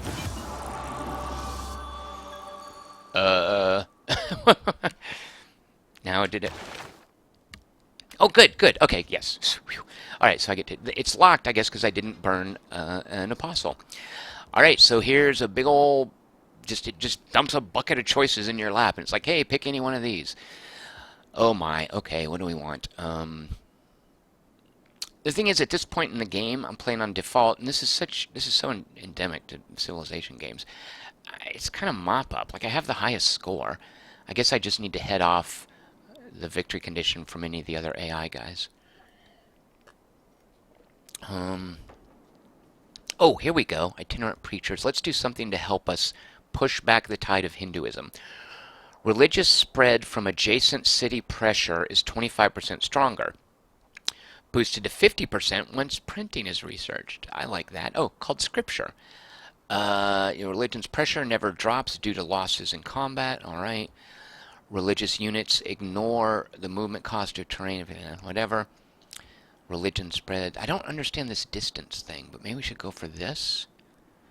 Presuming that the front that's away from Hinduism, like our religion, will move out that way. Let's see if there's anything else. Missionaries, apostles are cheaper. We're not hurting for faith. Let's go with religious spread from adjacent cities is stronger. Let's go with this, I guess. There, I did it. And then I guess, yeah, okay, so we'll do another apostle to add a 4th belief there, and we can grab one of those other ones. Let's just go ahead and buy those now. Apostle. And then our other holy site is down here in Cairo. And we'll just... Oh, they get more expensive as you buy them. I like that. So Inquisitors are so cheap partly because I haven't been using them, and they will root heretical religions out of your other cities. So we'll do this. Tarnop says, is there any reason to go back to Civ 5 at this point, or is Civ 6 strictly better? Tarnop, I would argue there's no reason to go to Civ 5 in the first place. Oh, snap. I did not like Civ 5. So, yeah, I don't know. I mean, I think Civ 5, the appeal of it is very different than the appeal of this. This gets more to the appeal of Civ 4.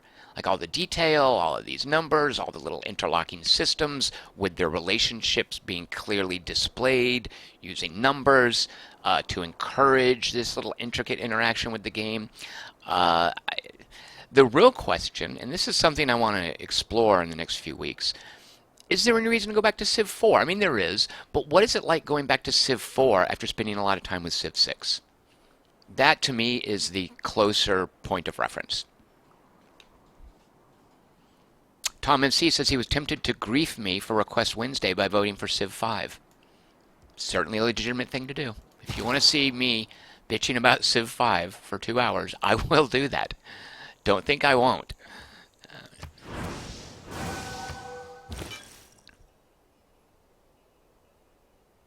Is this the religion display? Yeah, oh yeah, yeah. Oh, so red, I think, if I'm not mistaken, basically means they're pagan, doesn't it? Actually, let's look at the religion lens. There's no key to the religion lens, unfortunately. Yeah, I guess it's just the color of the religion. I really wish I could have, because isn't this in Civ 4, like a full view, like a full map main screen view?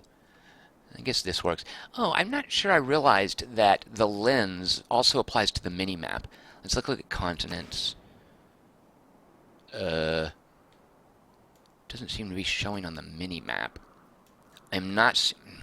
Okay, so it doesn't show on the mini-map. It looks like the mini-map is always the political view, which is the colors of territories. Yeah, this whole continents thing... Because look, I have the lens up. I don't want to see all this other junk. And it's okay not seeing it out here, but... Like, where's a place where I don't have line of sight? Oh, it is showing where I don't have line of sight, right? Why is all this light green? Because I do have line of sight? I don't know. But at any rate, there are 4 continents here. Lemuria, Australia, Kumari, Kandam, and Azania. I didn't name these. I don't think I can name them. If I was a game designer, I would make it where if you control a certain percentage of the continent, you can change the name. Alright, religion lens off. Big Herb says, one thing I liked over 4 is the change from workers to builders. I didn't like having to deal with 30 workers eventually in Civ 4. I know, there are enough changes like that in Civ 6 for the better that I would miss them in Civ 4. Another missionary who got where he needs to go, and you know what, maybe we're going to save that for our inquisitors. And let's send this missionary over here. I just wish I knew better how religion worked. To Delphi. Amsterdam. Oh, right, we're going to get the filthy Hindu heretics out of Amsterdam. So how did we do? Why can't I see? So the little circle went away. What am I supposed to infer from that? I don't know. I guess we wait till next turn to see the outcome. Big Herb says, I missed the Armageddon counter and being able to summon demons from Infernal and take control of them to run over the world. And then he says, oh wait, that's Fall from Heaven too. I know, the mods in Civ 4, right? JC Lebedev says, I liked it. JC Lebedev, don't think that I am not now considering this. JC Lebedev says that these streams, these live streams, should be called If I Was a Game Designer. Yeah, I'm sitting here thinking, JC Lebedev, how much of a pain in the ass would it be to go through all the old live streams and retitle them? So this is just telling me, hey, you got a boost towards Scorched Earth, which, believe it or not, is the name of a civic in this game. Let's get on our knees and pray. I don't know to whom. Is there a patron saint of ballistics yet? Ned Stark to his young son, Bran. Again, I can't take credit for that reference. That's my friend Mike Cathcart. Okay, let's work on... Oh, steel. Who doesn't want steel? Oh, battleships, artillery, the Eiffel Tower, square rigging. That looks boring at this point. I don't know. Let's see. Are we likely to get a coal mine anytime soon? Oh, okay. All right. I'm about to throw down for a minute. You might want to turn down your volume because I'm about to start yelling. I just hit the industrial era. One of the things that's going to happen in the industrial era is supposedly, where do I find coal? The little tooltip will tell me what new thing happens. Somewhere. Oh, so I'm industrial because these little thresholds, right? You know this from Civ. When you cross the line, you're in the new era. And I think it swaps out the graphics. We'll look at that in a second. Somewhere, I'm going to discover coal as a new resource, right? Did I pass over it? Hold on. Oh, you know, I don't need to do this. I'm loving the hotkeys. They need more. There are a few hotkeys, and I feel... Yeah, I need a few more hotkeys. I've got the right idea. When I hit F9, the keyboard should immediately default the entry to here. Because I just want to hit F9 COAL to type coal. But you know what? I hit F9C and it opened the civics tree in the background. The hotkey for that is C. So F9, I shouldn't have to hit F9 and then click there. Alright, when do I get coal? Steam power, which is when you get trains, right? Oh, look at this too. Whoops. Steam power. Yeah, see? Isn't that awesome? Oh, yeah, right here. Did it even say? Oh, reveals coal. I'm sorry, I wasn't looking at the right place. And it even shows you a picture. Good. All right, when I research steam power, coal, I'm going to want coal. I don't know what coal does. Actually, let's go back and look. What does coal do? I presume it's a strategic resource, not for railroads, but for something else. It just adds to production? Well, it's boring. Coal isn't as sexy as I thought it would be. Okay, so I will have found coal. Well, these resources up here, at some point you find niter. Here, I can show you on gunpowder. Where is gunpowder?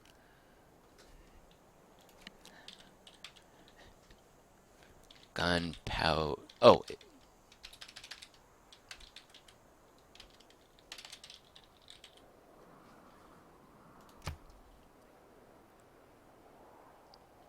Where is, at some point, niter becomes a strategic resource for building units.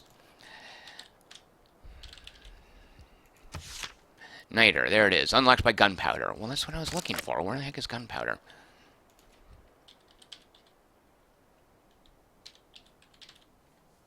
Really? It can't tell from gunpow that I want gunpowder? Alright, whatever.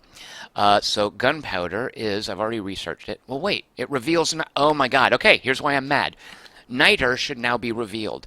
I need niter to make musketmen, don't I? Yeah. It's a strategic resource. I don't have it. The only strategic resource I have up here is horses. Alright, so let's make sure to get niter. This is a big part of civilization, right? Is you uncover a resource. Like you uncover oil, for instance. I'm sure that'll happen at some point. You now need to build oil wells. Alright, let's get our niter. Where do we find niter? In all of this jumble. How am I supposed to find niter?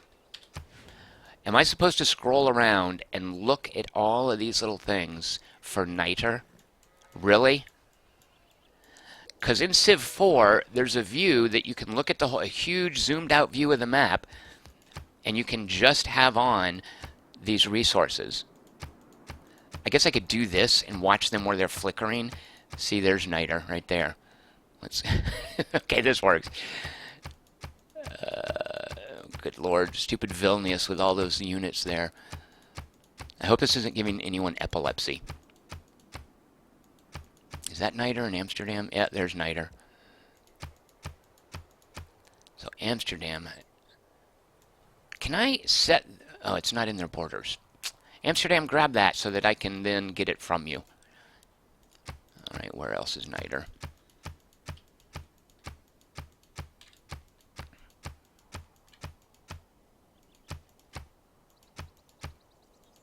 If you guys know a better way to do this, let me know.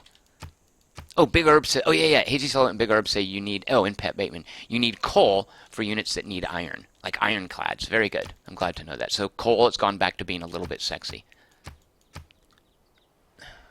So there's no niter in... I actually like this aspect of Civ, the strategic resources. This idea that now I have to go to war or specifically create a colony just for niter. I love that. I really do.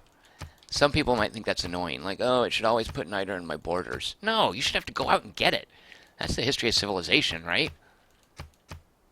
Like, who cared about the Middle East before the Industrial Age? Before we needed oil, right? Really? So the niter... Does anyone else have niter? The Aztecs. Now, are they... Do they have it for trade yet? They don't really like me. They're not going to give it to me if they do. No, they don't have any niter going. Big Herb says, time to conquer Amsterdam. I know. So, here's the deal. You get into a certain relationship with city-states where they give you all of their stuff. And I'm not entirely sure when that is.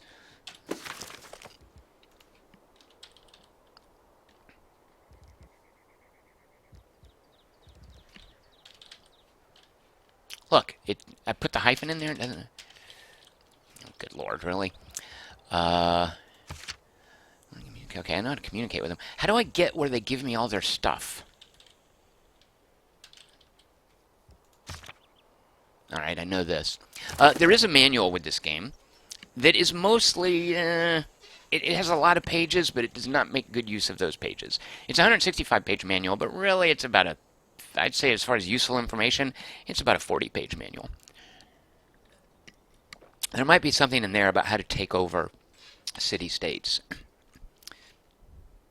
Big Herb says it's when you're the suzerain and you have at least 3 envoys. Well, I knew about suzerains, but they give me all their stuff when I'm a suzerain? Because look, these guys, I've been into them. What?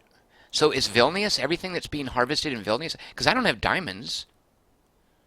There are diamonds in Vilnius. Like, I've thought about, I want to go down there and take their diamonds, but I've been there. Wait, does it even say, they follow you into war. Your units, your builder may improve. The tiles, you can pay gold. Gain ownership of the city-state's resources. Wait, I do have diamonds? And what does it matter if I have wheat when it's not in my... Okay, there's a way to check this out. See this little unassuming button up here? View reports. First of all, it needs a hotkey. Second of all, I'm glad it's there. Let's collapse all. Yeah, where are my diamonds? I'm gonna cuss. If you have any children in the room, cover their ears, because here we go. Bitch, better give me my diamonds. That's right. I just said that. So if they're not giving me diamonds, Amsterdam isn't going to give me their niter. They don't even have it. Oh, well, it's not in their borders yet. Hazy Silhouette says probably trading it. What are you talking about probably trading it? They can't trade. I'm their suzerain. Suzerain. That's a word you don't... That's a word, first of all, I've never had to say out loud. And that's a pretty antiquated, geographically specific word. Suzerain? What? Like, why not preferred trading partner or even just ally, right? Suzerain? They're going to roll out that name? Okay. Suzerain. So, yeah. Gain ownership of all their resources. Do I have to go over there and develop it? In which case, I like that. Because that's one of the cool things in imperialism, too, is you would go develop the territory that belonged to other people. So, okay, let's actually just check. I'm about to be completely happy with the way this works. Tooltip, activate. Oh, wait, did I have it? No, there is a mine there. And they're getting the diamond. Oh, I'm gonna be... How do I get my diamonds? Oh, bitch, better have my diamonds. Vilnius? I'm gonna be so... Oh. I'm gonna declare war if they don't give me diamonds. Maybe this view reports is only resources that I am gathering? That can't be right. Okay, you know what? Let's look at... So when you get a luxury resource, it applies to, and I don't know how this works, 4 cities. One luxury resource is good to supply 4 cities. First of all, I don't know how it decides which cities get the resource. Not really happy about that. And second of all... No, just the first of all. Like, that seems a little weird. Kill that scout real quick. So let's look at it. So at any rate, the point being, every luxury resource I get, because I only have 4 cities, will apply to any city. So let's say, we're going to peek in a moment, I am getting diamonds. I should be able to look at a city, and I'm going to do that right now and see, hey, does that city have diamonds? Because I think it might tell me. If I've got 5 cities, one of those cities isn't getting diamonds. What if I look at that? You know, I'm just interface. I'm doing what's called interface grousing. I don't really need to do that. All right, Cairo. Amenities. Oh shoot! It's not giving me a tooltip about what the luxury resources are. So we know they have 7 luxury resources. Let's look at the Cairo. Can I sort by city? Cairo is oh, right. Total amenities. They're getting 1 from civics, 1 from entertainment. So that's where the palace is. The civics is giving me an amenity because I have the civic that gives you an amenity when there's a unit garrisoned there. So 7 luxuries. Where can I see? Well, let's just... Oh, none of these are luxury bonuses. No, spices are luxury bonuses. They're going to... Control. I can't read this, but here's. So I'm seeing, good lord, milk, or cattle, copper, stone, wine. Oh, geez, a Pete, what is that tiny thing? Could that be diamonds? No. Spices, marble. Oh, it's killing me. I must have my diamonds. And I must see where they are going. Are you guys like this? Where now I cannot hit next turn until I figure out what the deal is with these frickin' diamonds. Also, what's the icon for? Shouldn't there be a different icon for a resource that's being harvested versus one that's just lying fallow? If I was a game designer, that's how I would do it. Anybody have any ideas? How can I verify that I'm getting these diamonds from Vilnius? Crab, wheat, diamonds, marble. So I know that I'm getting one marble. I have my own marble. Where's my marble? I thought I had my own marble. Oh my god, I can't see that. There, here's my marble. Mecca is giving me marble. So when I look at this view report and see this little tiny thing down here, I have one marble. It's on the right. So where's the marble here? Yeah, there's the marble there. I'm not showing marble or diamonds for them. The marble that I'm showing is my own. Big Herb says, I think you're getting diamonds. 7 amenities from resources seems like a lot more than was shown on that screen.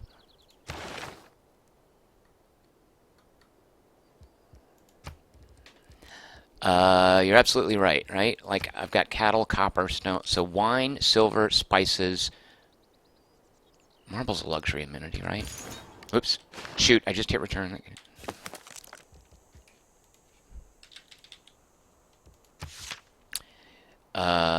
Yes, it's a luxury. Can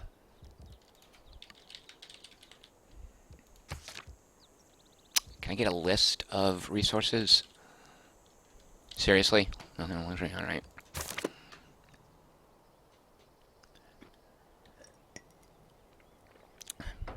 Tarnop says, the thread on Stack Exchange says amenities from luxury resources aren't updated until you end your turn. That's fine, but I have been the suzerain of Vilnius for many, many turns. Yeah, so Big Herb says, you must be getting the diamonds. 7 amenities from the resources seems like a lot more than was shown on that screen. So I did have on this screen 4 luxury amenities. The city display said, yeah, because copper isn't one. Wine, silver, spices, and marble are luxury amenities. Can I see? Wait, what is this showing? What is this? Damascus plus 2. 2 of them are going to Damascus. Oh, wait, that's stone. Wine. Sources, Cairo. I'm getting 1 from Cairo. All right, that's pretty straightforward. Oh, I guess because this is a report specifically on cities, it's showing me what resources I am earning from cities, not necessarily what's being pumped into my economy. And this, oh yeah, so that's double tier, right. So cattle, copper, stone, right, wine, silver. This is the total that we're seeing up here. All right, that makes sense. I still insist, where can I see that I'm getting diamonds? All right, you know what, I shouldn't care. Apostle, let's see, we're going to add a final belief. I love these. All right, let's get another belief. All right. This is not... This looks like a whole different menu of beliefs. Does each slot have its own menu? In which case, cool, I think?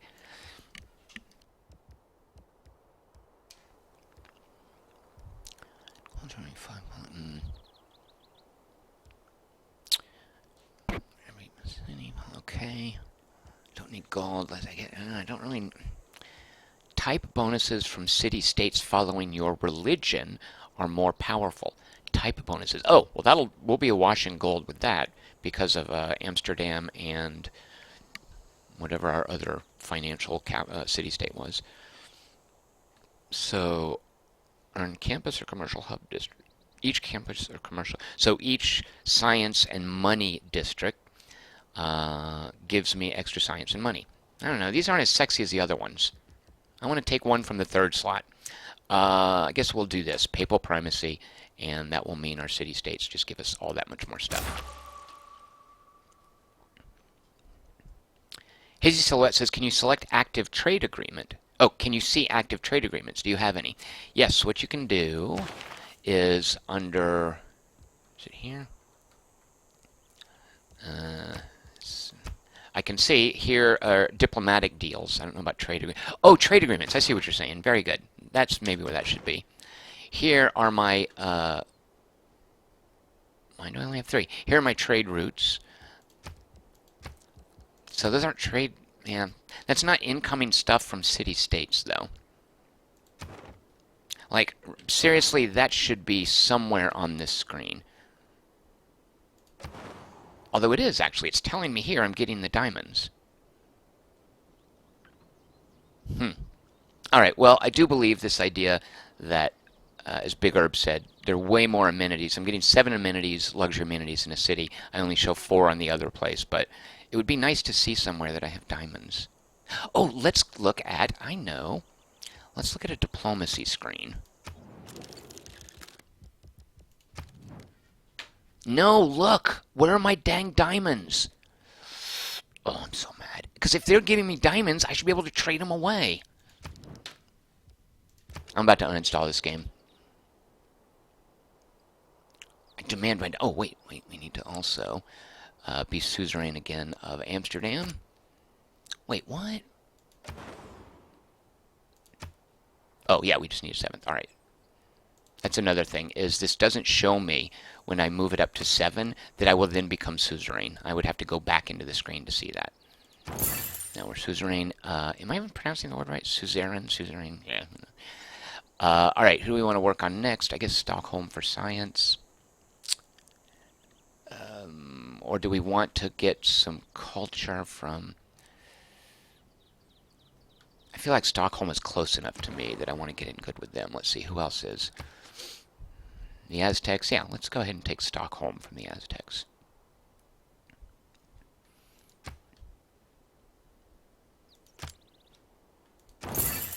So now I'm suzerain of Stockholm, right? Yeah. Which gives me, your districts provide an additional great person point. Good.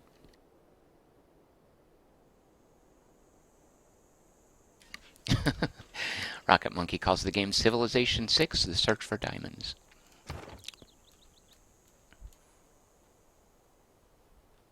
Oh, I'm so mad. Yeah, this is the sort of thing where I'm like, I'm going to stop playing this until they patch stuff like that in.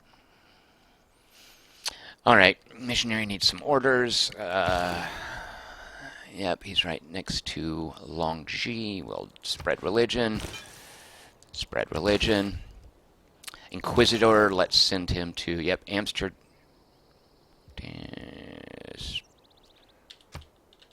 Why isn't it showing me the little religion lens with the Inquisitor? It is, but I'm not seeing how many heathens are in Amsterdam. So is Amsterdam just not at all religious? Alright, well let's use this Inquisitor to get the heathens out of Cairo. Or, let's see, where else? Let's free up Damascus. Another Inquisitor. Alright, we'll bring him down to Cairo.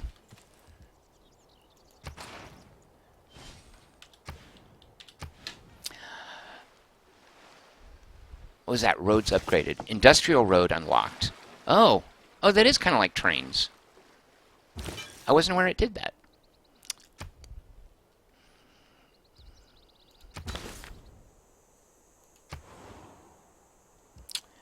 An Inquisitor. Look at that. There's a filthy Hindu in Mecca. So if I bring... Is the Inquisitor only going to remove heresy from my city? Let's try this. Let's move the Inquisitor down here to Vilnius and... Well, look. If we can get in there. There we go.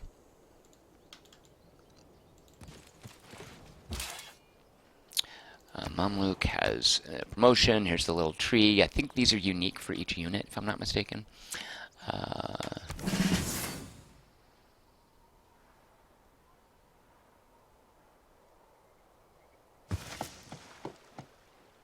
Hazy Silhouette says, have you avoided inter-civilization war? Have you done any casus belli or experienced denouncing, warmongering, etc.? I have not been attacked in this game.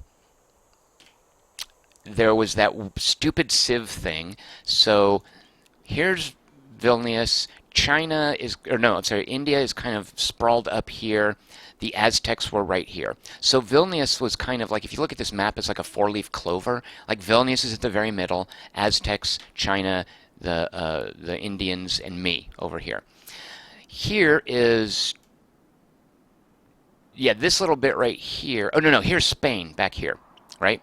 So at one point, China and Spain declared war on me and then did absolutely nothing for hundreds of years. And then hundreds of years later, they sued for peace and gave me a monthly stipend if I would accept the deal. Look at all these. Is this Spain attacking China? So no, I've seen no war. There is a lot of, and again, this is very paradox, isn't it? A lot of different, like war. There are different war motives, casus belli, offered when you declare war, which is pretty cool. But I've not done any of that. My intent is to develop up here, and then launch a holy war and kill whoever's in first place. Which, if we look at the score, is pretty much me. So then, oh, look at Egypt. Well, Egypt, I didn't know they were doing well. Which I guess I'll come down here and punch China when I start to do a holy war.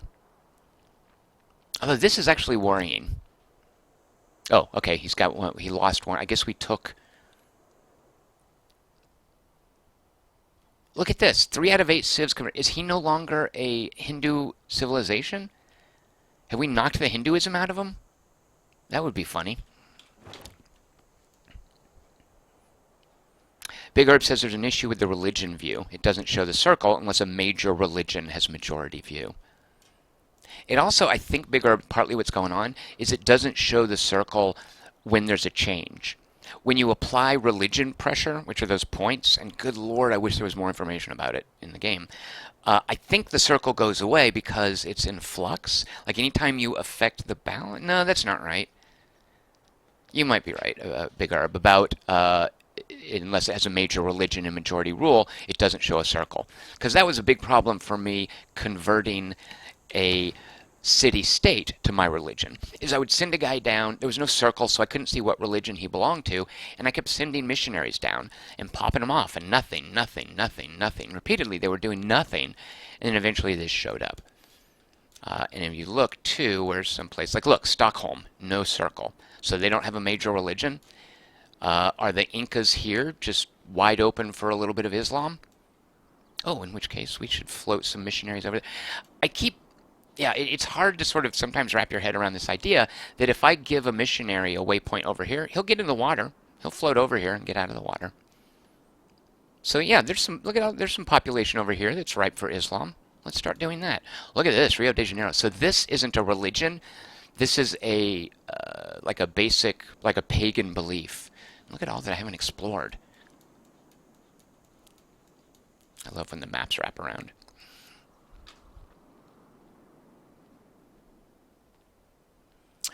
Pat Bateman says, you should build a city in the desert and try to get the Petra Wonder.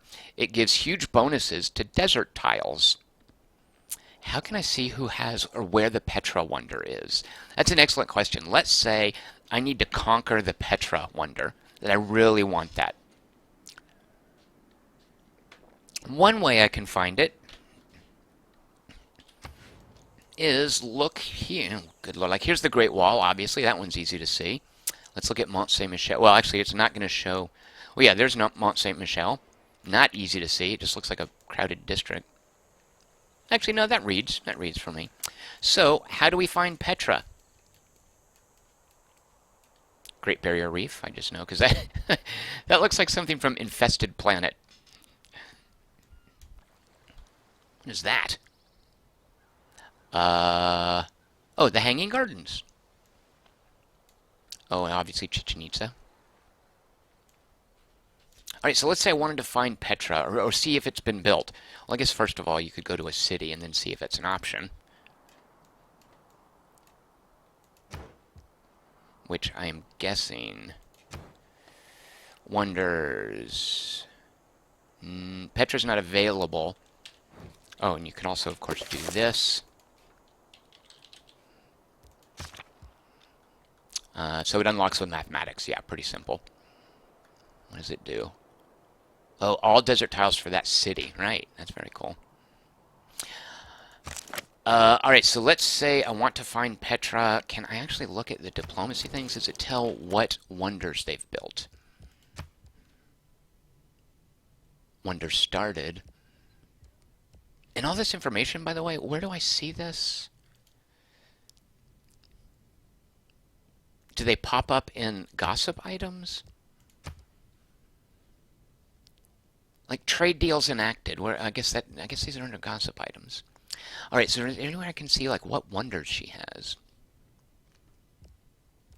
Let's see someone who I have a lot of access with. Gilgamesh, we seem to be declared friend. Access level secret. So I think this means I can see their secrets. At any rate, this is a high access level. So where can I see what wonders they have built? I guess I can't. I guess if I want Petra, I have to look around on the map.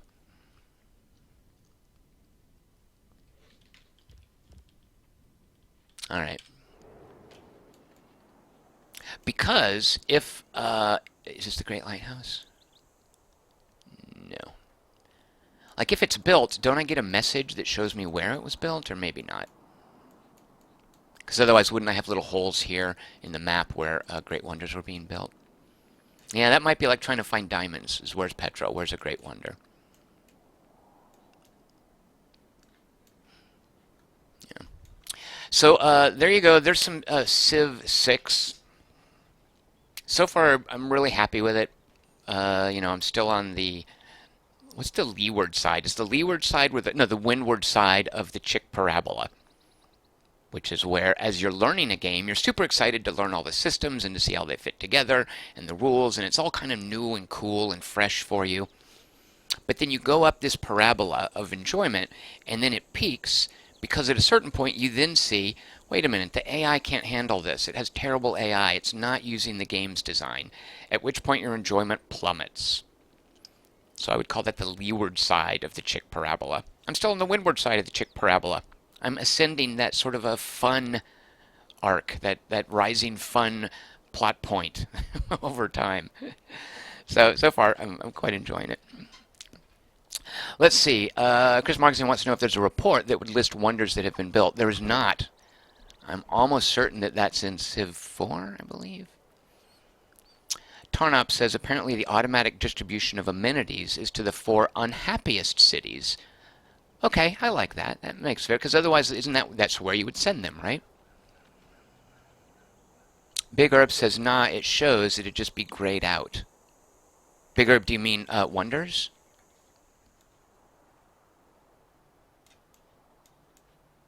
I'm trying to see, like, where... Yeah, there really needs to be a toggle for... Oh, well, there is actually. Wait, for this, we can turn these off for now. Yeah, that helps a little bit. Like, what's this? Is this a wonder? No, that's just a holy site. Okay. These are just, what are these things? Ziggurats. That must be their unique unit. I imagine it's their equivalent of a farm. I know this is a plantation. Right? Yep. What is this? Oh, that's an armory. Oh, excuse me, a barracks. You can build an armory over there. What is this? Entertainment complex. I haven't seen that. It's a quarry. What is this? A church?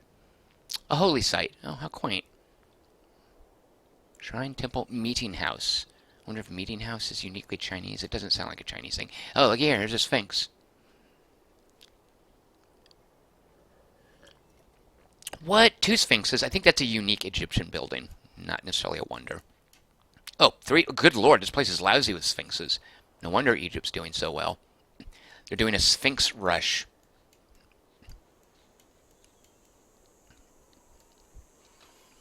Big Herb says that Civ 4, right, I remember this. It showed the top 5 cities, which listed the wonders that those cities had. And yeah, generally, any wonder that was built in a powerful city, right? And it would make the city more powerful. So there's kind of a snowballing effect such that the top 5 cities tended to have a lot of the wonders. So yeah.